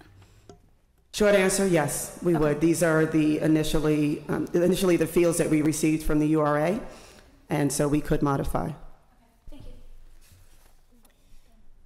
We are kind of jumping a little bit on the agenda, but while we're on this topic, if the advisory board is comfortable with United Way as the coordinated entry, it's up there. If somebody could have a motion for it. Say it again, say how we say the motion. And then So the motion would be said to enter into a contract for an initial amount up to $9,000 for them to provide coordinated entry services in accordance with their proposal. With the addition of the URA staff, we'll work with them over the upcoming months to figure out, Angela, what's the wording for a larger, like the second part of the services? It's just a data expansion. Right, I would just put it in terms of a shared data platform. Shared data platform. Okay. I recommend a contract up to $9,000 for 12-month period with the United Way to conduct a point of coordinated entry for the Housing Civilization Program, adding that the URA will partner with the United Way for data sharing. Correct. All right. Second. Kelly, so Majestic made the motion, Kelly seconded. All those in favor? Aye. Anybody oppose or abstain? Okay, motion carries, thank you. The other motion, let's just do the other sort of motions that we have while we have a full advisory board sitting here, is the other kind of part. In addition to coordinated entry, there really seem to be 2 steps needed to try to make this program more successful. And the other part of that is the service providers, are extremely overwhelmed right now. One of the program guidelines for the service providers is that overhead be at 10%. Now, the word overhead in the social service industry, I'm hearing means something a little different than in the bricks and mortar development industry that the URA is accustomed to, because overhead, in a lot of their proposals, overhead does not really include their salaries of operating the program, because yeah, so you might have a fiscal person. Unfortunately, in the nonprofit realm, like your fiscal person would be considered overhead, not part of the program cost. So if you think about the agencies cutting 50 checks, 100 checks, 150 checks, that component wouldn't necessarily be covered by what's considered overhead or admin. So what they're getting currently on their contracts is for anything other than actual money going to help that client pay their rent or pay their utilities or their security deposit is only 10% of their contract amount. So if someone has a $200,000 contract, that's $20,000. If someone has a $100,000 contract, that's $10,000. That is not enough even for a part-time person answering telephones for the program. So the proposal on the table today is twofold. One is because the 2019 HOF funds are available at this point, at the rate that people are spending through their contracts, they will have their 2018 contracts probably expended in 3 or 4 more months. Therefore, the proposal today is to, instead of issuing an RFP for 2019 funds, to amend their existing contracts with 2019 allocation.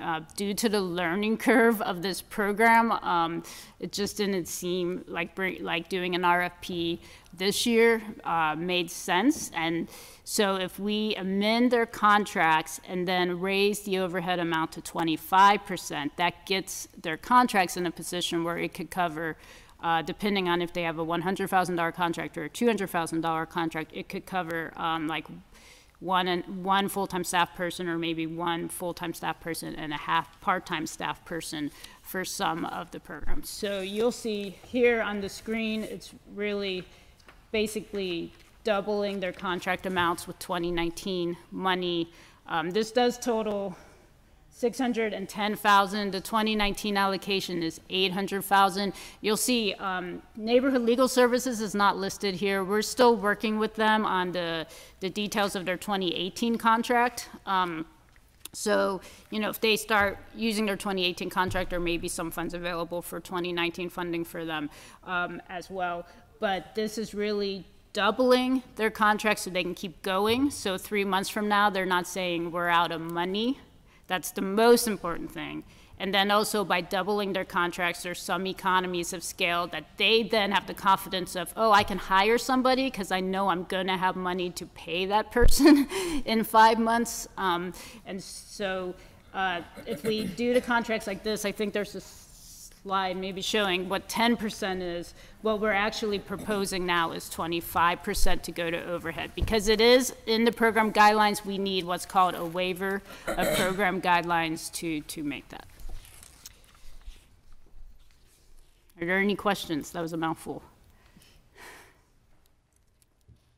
So the 25%, we're thinking that will allow them to deal with call volume, capacity, to get people in, direct them to where they need to be, those kind of things. So it kind of creates a better system. Is that the reason that we're...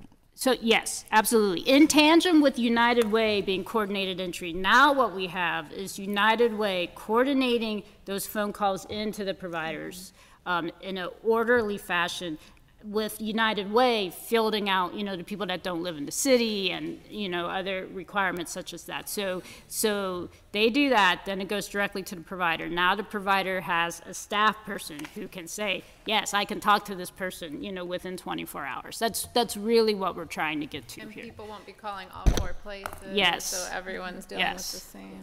Cool. I certainly don't want to lose any contract providers because it's too overwhelming. So I think this is a move in the right direction to make sure that we can retain the folks that have been on the ground trying to make this work and make this happen. Perhaps with that additional funding, if there is another provider, we could potentially add one as well. We could potentially. Go ahead. But I would think at this point, and this is just my personal opinion, if you have providers that are operating, I would rather see more clients served than bringing on another staff member. So if you had a robust staff in each agency that was able to do this, maybe you could add onto the number of folks that we projected another 50 or another 100. And then we would see, more of the money getting to the folks who are in the financial crisis. The more providers we add on, unfortunately, you have to repeat infrastructure. And I think that that's always the problem when you have limited dollars, when you're repeating infrastructure. There's just cost to that. So if we could enhance their capacity, enhance the intake process, make that flow better, the hope for me would be that we would actually see more people on the ground getting the rental assistance. How long do we expect the 2019 funds to last? So together, the 2018 and the 2019 funds, we're thinking based on the rate that, especially Pittsburgh Mercy, who was the first provider, they've been operating longer than the other three, but based on the rate they're going, if the others operate at that rate, we're going to be out of those both years in about 10 months. Yes. 2 questions. What's the appeal process? Yep. And what happens when folks aren't being responded to? It's just something that I'm hearing. Is that people have reached out, they've said that somebody will be in contact with them in a couple of days, and they're not getting recontacted at all. So how do we make hopefully sure? The second part of that question is addressed with these changes. Well, hopefully, or it is going to be addressed. It is. It's going to be addressed. I mean, I have no way right now, and I don't think you do or anybody does, to say, yeah, that person reached out, and so how do we know that here's everybody who called, here's what the response is. That's all the data that we will get on what sort of, or you will get, somebody will get here on the funding side of it. How often, what's that process look like? I think that's the second part of what we'll be building out with United Way, is that loop. But Bettina is prepared today to talk about the appeals process. Do you want to jump to that before the Yeah, let's do the appeals process, and then nobody leave. If you have to leave, let me know, because we'll need a vote. So we can do the vote on this for folks who have to leave? Okay, we can vote now. Okay. No, I just had a quick question about do we have time frames, and what are the generally understood kind of industry time frames for responses, engagement, and whatever have you, just so I'm clear on what we should be expecting people to do versus what is the industry standard? Yeah, so 2 business days should be the outside of what a person who's looking at any kind of crisis support should be looking at. I mean, that's the kind of turnaround that you want. The wish would be that it could be same day, but with volumes of this size, that just might not happen. But our operations always worked on 48 business hours, but we also responded to people on the weekend.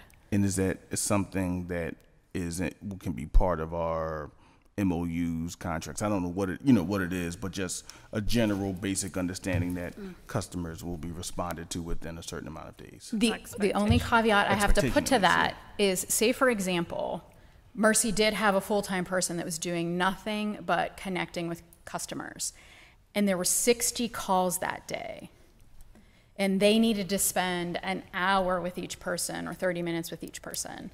That's where when we look at the volumes, that's where that goes a little off track. So the industry gold standard is definitely the 48 hours. But I think this influx, which is exactly what we've seen in other rental assistance programs, is you get an influx of thousands of people when these programs launch because the need is there.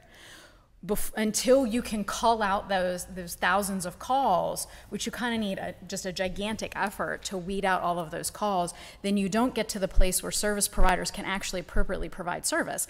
That's why Crystal would be getting calls. That's why Celeste would be getting calls. Because a person, to have capacity to handle 1,500 calls that came in, you need an army to do that. So yes, I think that we should be putting some standard of callbacks, but I think we also need to be consistently benchmarking with Angela, what are those volumes? Would that be part of their function? Absolutely. To kind of make sure that one agency didn't get slammed with 60, but perhaps to do 15, 15, 15 as they, fielded those calls? That absolutely will happen, but what has happened now is that all of those agency phone numbers are on the street, and hundreds of people have those agency phone numbers. So it's going to take us a minute. You know, with the link, it took about 2.5 years, wouldn't you say, Chuck? For us to go from, you know, people having phone number in hand calling agency directly to going through coordinated intake. So we're just going to need to be really keeping our finger on the pulse of those volumes. So I do think we should set up a turnaround time expectation, but also know that we may get flooded with more calls than allows for that level of turnaround. I think that was the point of my question earlier to the young lady from United Way about that coordinated entry, to be able to document that, because it's one thing to have a standard, you know, that we want to hold them accountable to, but also so we can look at it to say, okay, this isn't working. How can we collectively think of a better solution to even help them out? So it's really two-part. So yeah, we want to tell them, hey, 48 hours, etc., but we really still need to document that and know what's really happening. And without really having a system to track that, I mean, they can tell us they did, but you know, that may not always happen. So I think it comes back to why we need to have that system to be coordinated from beginning to end. Yeah. And Mark, to your point, I'm pretty sure that all of the agencies thus far have a log of the calls. And that is certainly a conversation I think could be had with every agency. Give us an update on your logs. Who wasn't called back? Who do we need to circle back to? Because that would, again, with the coordinated intake, we would want to know that. Because if we've had people who are already calling and now they're calling 211, we would want to have a sense of that. It'd be nice if the existing calls could all get on a shared database so you can see, like, oh, they've responded to this person. You start to separate it out. That sounds like what Athena will be doing over the weekend. Okay. Any more questions before the motion? Again, do folks have an appeal process? Yes.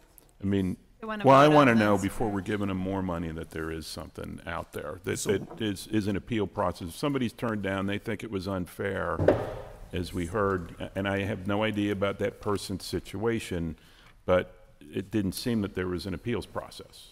So I just want to be sure that there is one before, at least I'll abstain from the vote if y'all want to proceed without knowing that, but that's important. Does anyone have to leave in the next 5 minutes?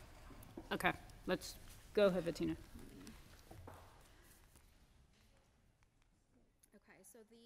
Appeals process for, can I borrow someone's mic? Yeah.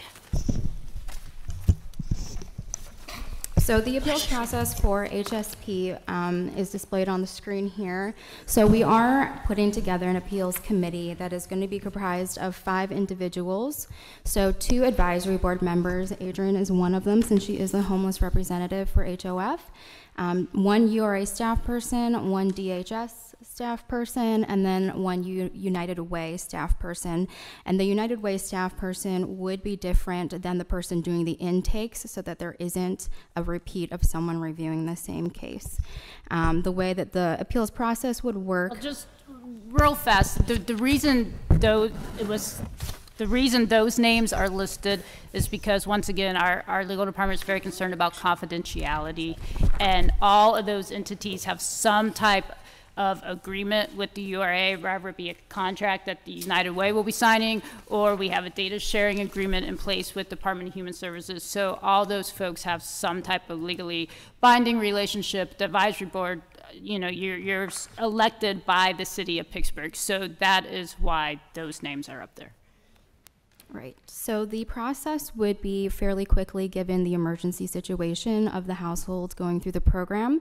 So we will ask that if a household has experienced a denial, they can submit a letter of appeal to the appeals committee once they have received the denial letter from the service provider. So they will only be able to receive a denial letter from the service provider once they have completed the full intake process. So after they've come to the service provider, and you know, there are many cases for why someone may be denied that later on in the stage. Either the landlord may choose not to participate with the program, or other issues may arise as the service provider is doing the full intake process with the household. At that point, you know, if the household is not eligible, the service provider will then send a written letter stating why they were not eligible, and then instructions on how they may appeal the decision if they choose to. The household will then be able to submit a letter to the service provider. The service provider will then forward that on to the members of the appeals committee. I just have a quick suggestion. In other entities, the funder directly or the appeals committee directly gets the letter, not through the service provider. If a person has to submit to the service provider, number one, that's a delay. And number two, the service provider could not forward that on. And I'm not suggesting any service provider would ever do that. But I think it's more best practice for them to be able to submit it directly to whoever the appeals are actually going to, so that the service provider isn't the conduit for then that person to have access to an appeal. So quick question about the need for a letter. Is there a reason why we need to have an actual letter? That could be a barrier for some folks that don't have access to PCs, can't print. Can we think of another way for them to file some sort of grievance or appeal without it needing to be a formal letter? Yeah. I'm not saying you have to solve it right now, but I think we need to think about that as a barrier for some folks. Well, it's funny because I was thinking along the same lines, having worked at a service provider fairly recently, if there was some type of form that we provided so they could check it, because that sort of documentation is like the last thing you do in the day, maybe a day later. There's no urgency surrounding denials, but if we had a form that they could possibly check, and then maybe that form, maybe the prospective client could just maybe write a note or something at the bottom like, hey, I want to appeal, and submit that would eliminate maybe a week's time of us receiving the appeal from when the denial verbally happened. Well, another best practice is when someone comes into the office to have the conversation with you, you hand them the appeals process. So it's something that they have in hand before they've ever even been intaked in our program. That's another element that's very easy to do. Just hand it to a person when they walk in the door with their packet. I find sometimes that people lose those papers, especially when they're in crisis. I would see clients with binders and folders, and that's not the only level, but it's a way to put it in hand absolutely. Before anyone has any issues. Yes, yeah, right. So we can include that document, the appeals process, explaining how it works, and include it on the form that we have as like the income verification form and program eligibility that the service provider signs and then the applicant signs at the time of appointment. So that could just be another document that we add on that the service providers explain to the household during the intake appointment. Yeah, I think some kind of phone call that they could make to appeal would be helpful. I think where letters have to be mailed or received is going to really slow down the process, right? Especially with the crisis. Okay, so yes, that one of the issues that we face with that system though is trying to schedule all 5 committee members to discuss this one case in one room. So that is the reason why we were thinking of not doing it in person so that we can get that response quicker. Because we're not exactly sure the volume of appeals, but I mean, it wouldn't really be feasible to pull all 5 people together every other day.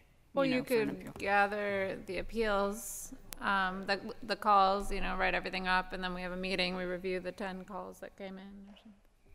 Same way you'd review a paper that came in, right? I mean, but the issue with that is holding an appeal for a few days might be a time-sensitive issue. So what were you thinking? Circulate the letter and just make decisions via email, phone? I mean, yes. That's it. If there was a phone call, couldn't someone type it up and circulate it?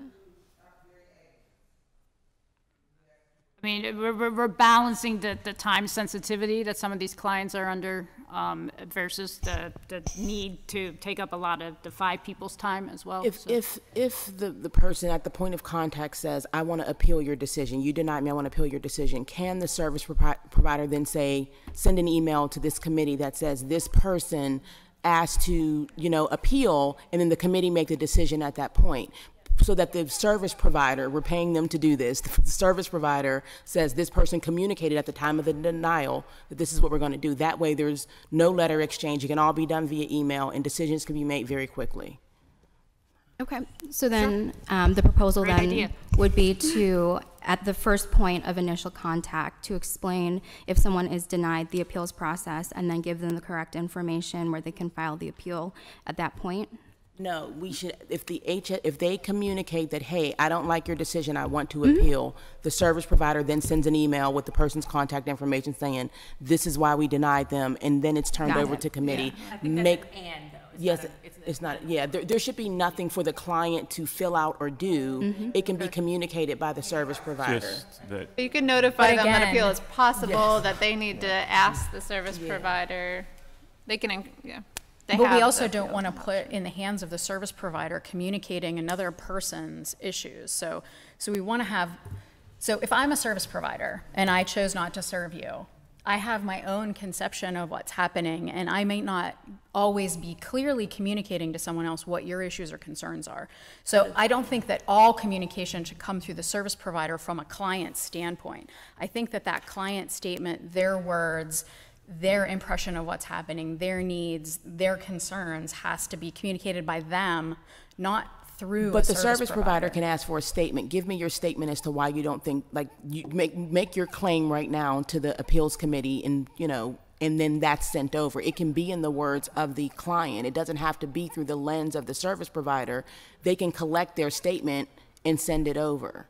As long as there is distance so that the person who's filing the appeal can, in their own way, without interference from someone else, present what their claim is. Would 211 United Way handle this aspect?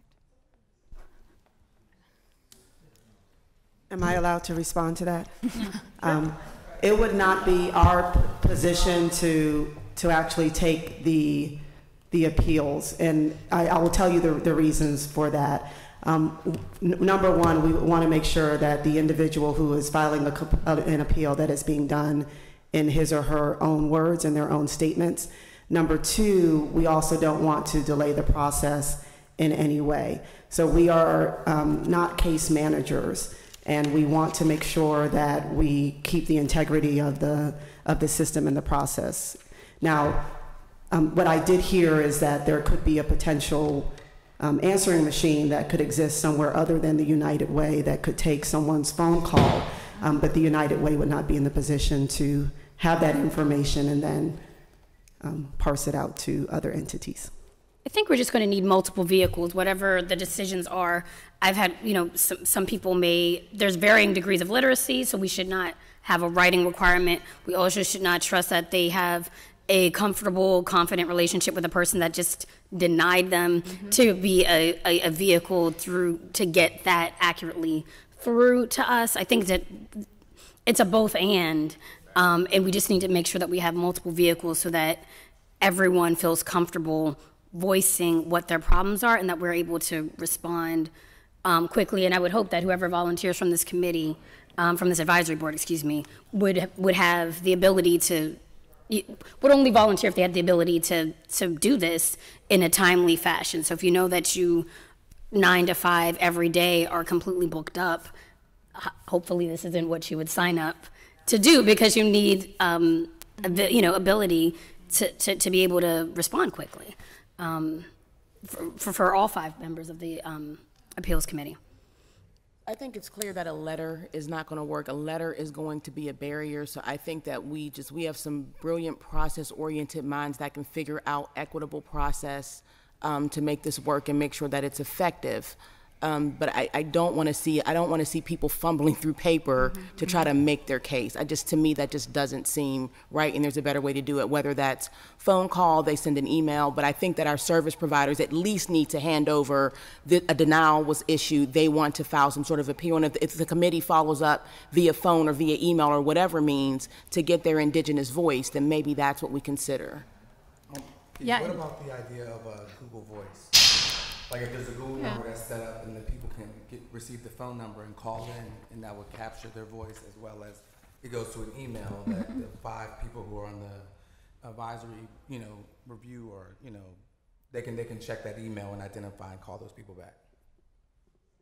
Yeah, a phone and email options seem like good ways that a person can directly connect with the process, and you just have the parallel process of the person who's denied needs to present information, but you also need to hear from the provider or from 211 as to why that person was not eligible for the service. So you need both pieces. So with Google Voice, it types up the voicemail, which is nice. Right, but in terms of the client's view of what happened, you have it. Whose job will it be to actually say it's a phone number, whether it's Google Voice or just a line? Whose job will it be to actually check those messages and process it to the board members that are going to be responsible for reviewing the appeals cases? Probably someone at the URA, rather that be Vatina or another staff person at the URA. And, I mean, unless people have another suggestion for that.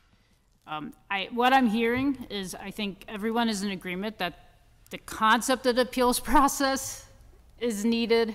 The makeup of it is okay, but it's just the details of ironing out how it's actually going to flow. So I'll commit to, working with folks and Vatina over the next, couple weeks to get this ironed out. I don't know how to go about getting an additional member of the advisory board. Do we have a volunteer that would like to sit on this committee in addition to Adrian has already graciously volunteered? I'll sit on it since this is, if that's okay. If somebody else really wants to do it, I'll step out of the way too. But you guys. I think this is really important process. Yes, I think so. I agree. I think Kelly would be good too, since she worked on evictions. Yeah, go ahead. I would be interested in participating. Well, I'll leave it up to the two of you. No, I'm fine. That's fine. Okay. Either or. I mean, I don't have a lot of expertise here. I just know that from folks that I'm hearing from that we've got to figure this out, because I don't know if people are being rejected. I don't know the specifics. I don't know if people are being turned down or not getting responded to because of call volume, because, hey, they were over income, or because they, what the specifics were. But I'm just hearing that right now, and that's not a good thing for the fund. No, you want transparency. You want people to feel like it is bi-directional, that it's relational, that they have impact, that they... Yeah, but no, I'm fine to let somebody else volunteer and do it. So, volunteer. Great, thank you. So Kelly and Adrian will be the advisory board members on the appeals committee. Can we go back to someone making a motion on the extension? So the motion for the contracts would be to amend the existing contracts for the amounts listed on a slide, Evan. Yeah. So up to, for Macedonia up to 210, Mercy up to 400, Urban League up to 400, YWCA up to 210. That's the first part of the motion, and the second part would need to include waiver of administrative guidelines to allow for overhead up to 25%. And just a caveat to the motion, we had said in the original motions to approve people's contracts that non-performance of any type would be investigated and addressed appropriately. So we're making a decision to change these contracts, but the original parameters would still remain related to, if, say, for example, Urban League decided to change their protocol practice or reduce staff, that would be an opportunity for us to engage another partner or engage the funds differently. Yeah, that'd be my only concern, that if someone's not performing and we're already giving them more money. Yeah. But we had I'm pretty sure we had discussed that in the first contract round of that non-performance was an issue. So there would be regular benchmarks that would be related to numbers served, timeliness of reports, and timeliness of payment requests. I know were the three that we had discussed previously. So that wouldn't change for this. That would be a continuation of performance is key with any of the contracts. Do we have an assessment time that we think that would be good to start assessing that? Because I know it's been a rough start, but it seems like we should have some period where we're really going to look at that. Yeah, Jamie has a slide in there about, yeah, I mean, that's what's been committed to date. Jamie, can you come up and explain your slide? But Joanna, to your specific question, some of the groups were a little bit slower getting started than others. Part of it was a staffing issue, which hopefully this amendment will address that. And then part of it was they just truly weren't prepared for the influx that they received.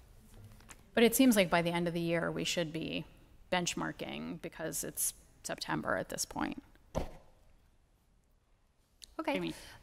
So far we've had 53 households come through the intake process. About 3 or 4 of them fell off due to either a landlord issue, mostly being behind on taxes. None have failed an inspection. One lived literally across the street from city lines. So we are talking about 50 people since basically July 1st. I think Mercy started at the end of June. Right. You can see the amount committed so far is about $160,000. What we should have left after like the 10% administrative fee is closer to $530,000. That also includes neighborhood legal services. So at the end of the day, with all 4 of these service providers plus the legal services, we're looking at about 175 households remaining under the 2018 allocation, which we think will carry us through 4-ish months moving forward. The relationship between, on the right-hand side, the 30% of area median income or below, and the 31 to 50%, which is in the green, should be 2 to 1. Right now it's like 1.5 to 1. So one thing that we want to make sure that we're doing is getting enough of those households at or below 30% of area median income, and that is something that we have spelled out in the contracts. Yeah, that's really important to note, because at some point we might have to cut off people above 30% receiving assistance if we have burned through that's the 30 to 50% set aside. Mm-hmm. Evan, if you go to the next slide, there also was a question at the last meeting about the payment timeline. Here's a brief update. We'll have a bigger picture once we have invoices from all 4 of the service providers, but for the first 10, the typical timeline for getting a payment was 7 days, 1 of which happened the same day, 4 happened within 2 days, 9 within a couple weeks. There was 1 outlier that was 23 days. There was an issue with the landlord.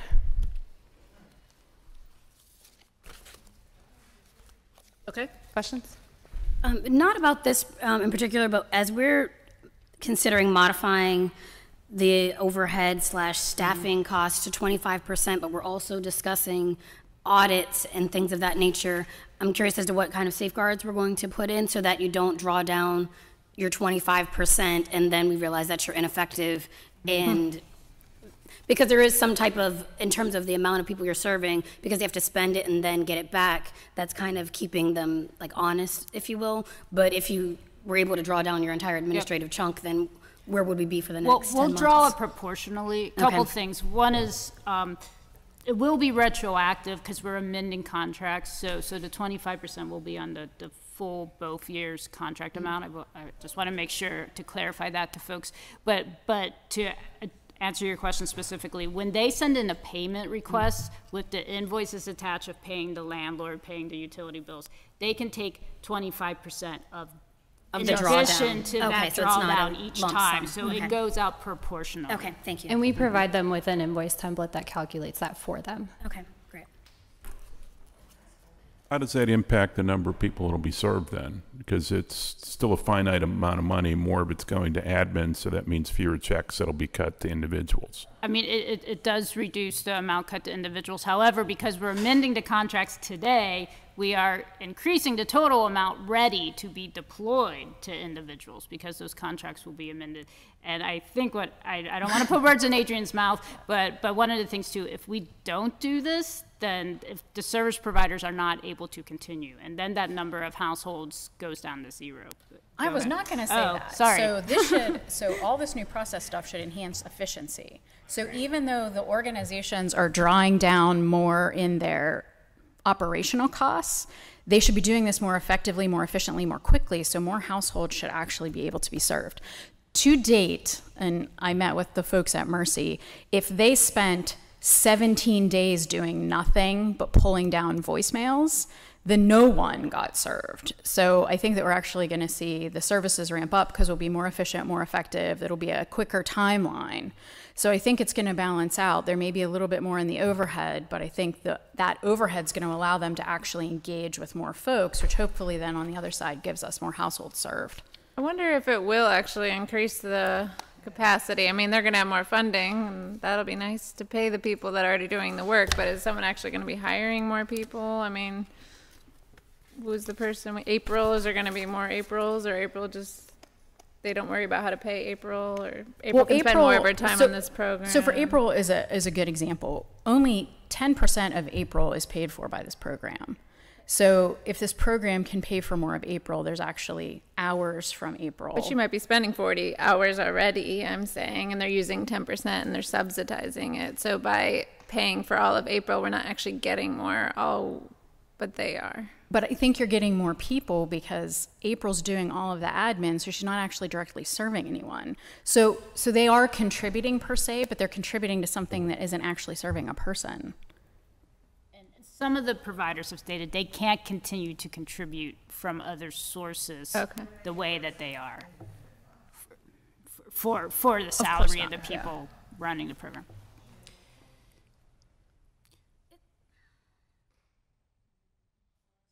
Anybody else? Or can I hear a motion? I'll make a motion if we're ready. All right, I'll try to get this. Make a motion to recommend to approve the Housing Stabilization Program administrators to amend their contracts to continue to administer the Housing Stabilization Program with 2019 HSP funds, as well as the approval of a waiver of program guidelines to allow for overhead operating costs to be increased from 10% to 25% of the contract amount. Thank you. Can you also just read into the microphone, Evan, if you could put the slide back with, or Bettina, sorry, with the amounts. Sorry. No, the chart. Can you read the amended amounts in bold? And the amounts for each Macedonia face will be $210,000. Mercy Life Center Corporation, $400,000. Urban League of Greater Pittsburgh, $400,000. And YWCA Pittsburgh, $210,000. Thank you. You're welcome. Is there a second? Second. Majestic seconds. All those in favor? Aye. Anybody oppose? Per conflict of interest, I abstain. Sam Sue abstains. Anybody else? I'll abstain. Joanna is abstaining. Motion carries. Thank you. The only other one that I'd kind of like a motion on, if we could go to the slate for the community outreach. So just extremely quickly, we did a community outreach RFQ, a request for qualifications. So that differs from an RFP in the respect it's really just, it's not for a particular project today or anything like that. It's just it's a slate to have on hand whenever any type of community engagement or marketing activities are needed. We received, these are the 8 that we received that were complete. We received the 9th that just was not at all complete, did not have really any of the requested information in it. So these are the 8 that had complete applications. So our proposal today is just for a motion just adding these folks to a slate that we could use in the future.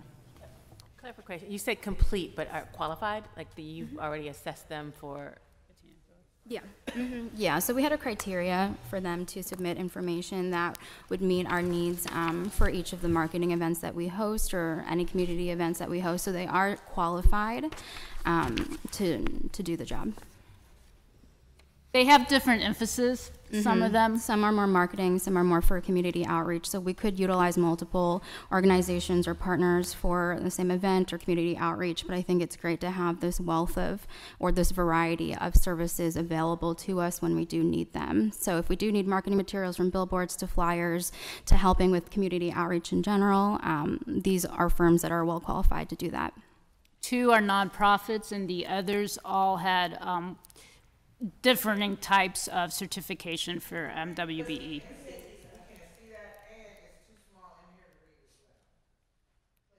Do you want me to read the list of the firms? Okay. Bynum's Marketing and Communications, E Holdings Inc., Hilltop Alliance, LT's 4ME, Keefe and Company, Perry Media Group, Pittsburgh United, You Lead LLC.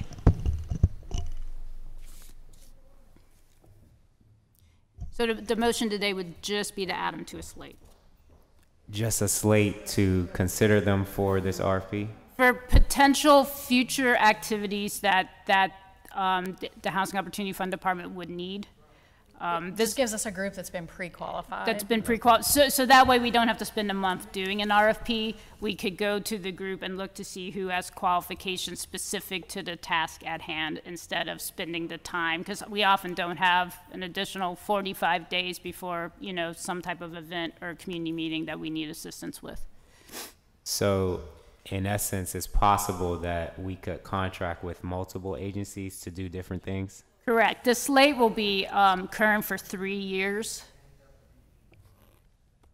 So over that course of the 3 years, you know, we might need to use 3 of those firms or 5 of those firms at some point in time. I just have a question. Does this need to come to the advisory board since this is the administrative? I don't know. And we are working on bylaws as well. I think we did a resolution when we did it for printing companies. I'm not sure we did it for appraisal services. If you're comfortable making the motion, great. If not, it will be going to the URA board next week. They are the official slate holder, like determine it.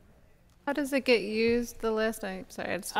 So over the next 3 years, if there's ever a time where we need assistance with something, whether that be planning a series of meetings or marketing materials or really anything, like if we might decide we need help creating bylaws or something, you know, whatever it is, these firms have differing skill sets, and we can go to the slate and look at whose skill sets fit that particular description instead of spending 45 days doing an RFP. Personally, I don't think it hurts to add them to a slate, but if we're looking to actually contract with them, will their contracts come before us for the amount for a vote? Yes, I think I've taken every contract in front of this advisory board. Okay. I mean, if you prefer to wait until the contracts come, and I am fine with that. I just wanted to update the board on this. I'd make a motion to approve the slate. That's fine. I mean, it's not contracting with anyone. These are folks that are hopefully qualified to do this stuff, and it certainly will cut down on the time frame. So I'd make that Mark motion. made the motion. Second. Derek seconds. All those in favor? Aye. Anyone opposed? Motion carries. I do just have a question. Can we get maybe at the next meeting at least understand what each of them specialize in? I know some are community outreach, some are marketing. So just so it's clarified.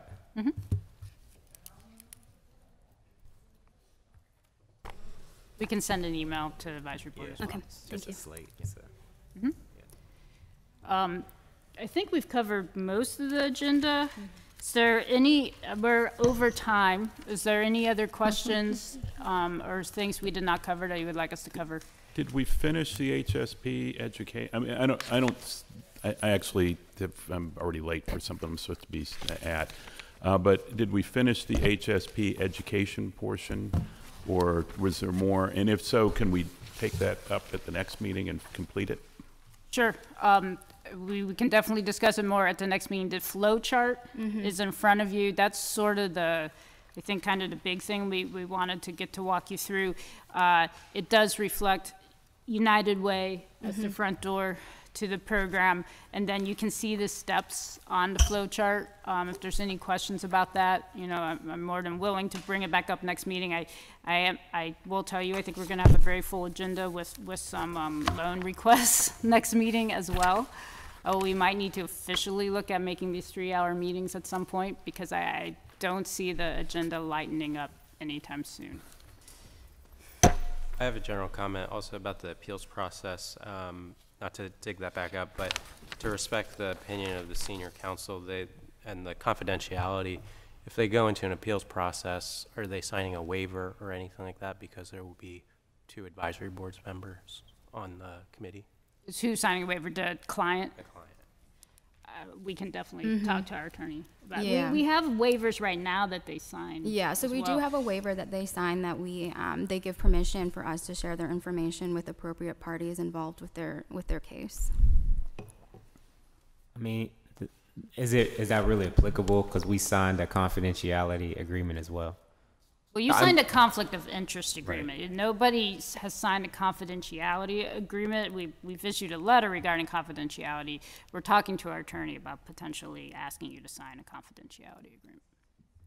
I think it would be similar to what you would get with like a member of a loan review committee at the URA. It's going to be that sort of thing that you're not going out and talking about somebody's business on the street or in a public forum, but I think that would be pretty simple to do. Anybody else? If not, I will hit the gavel.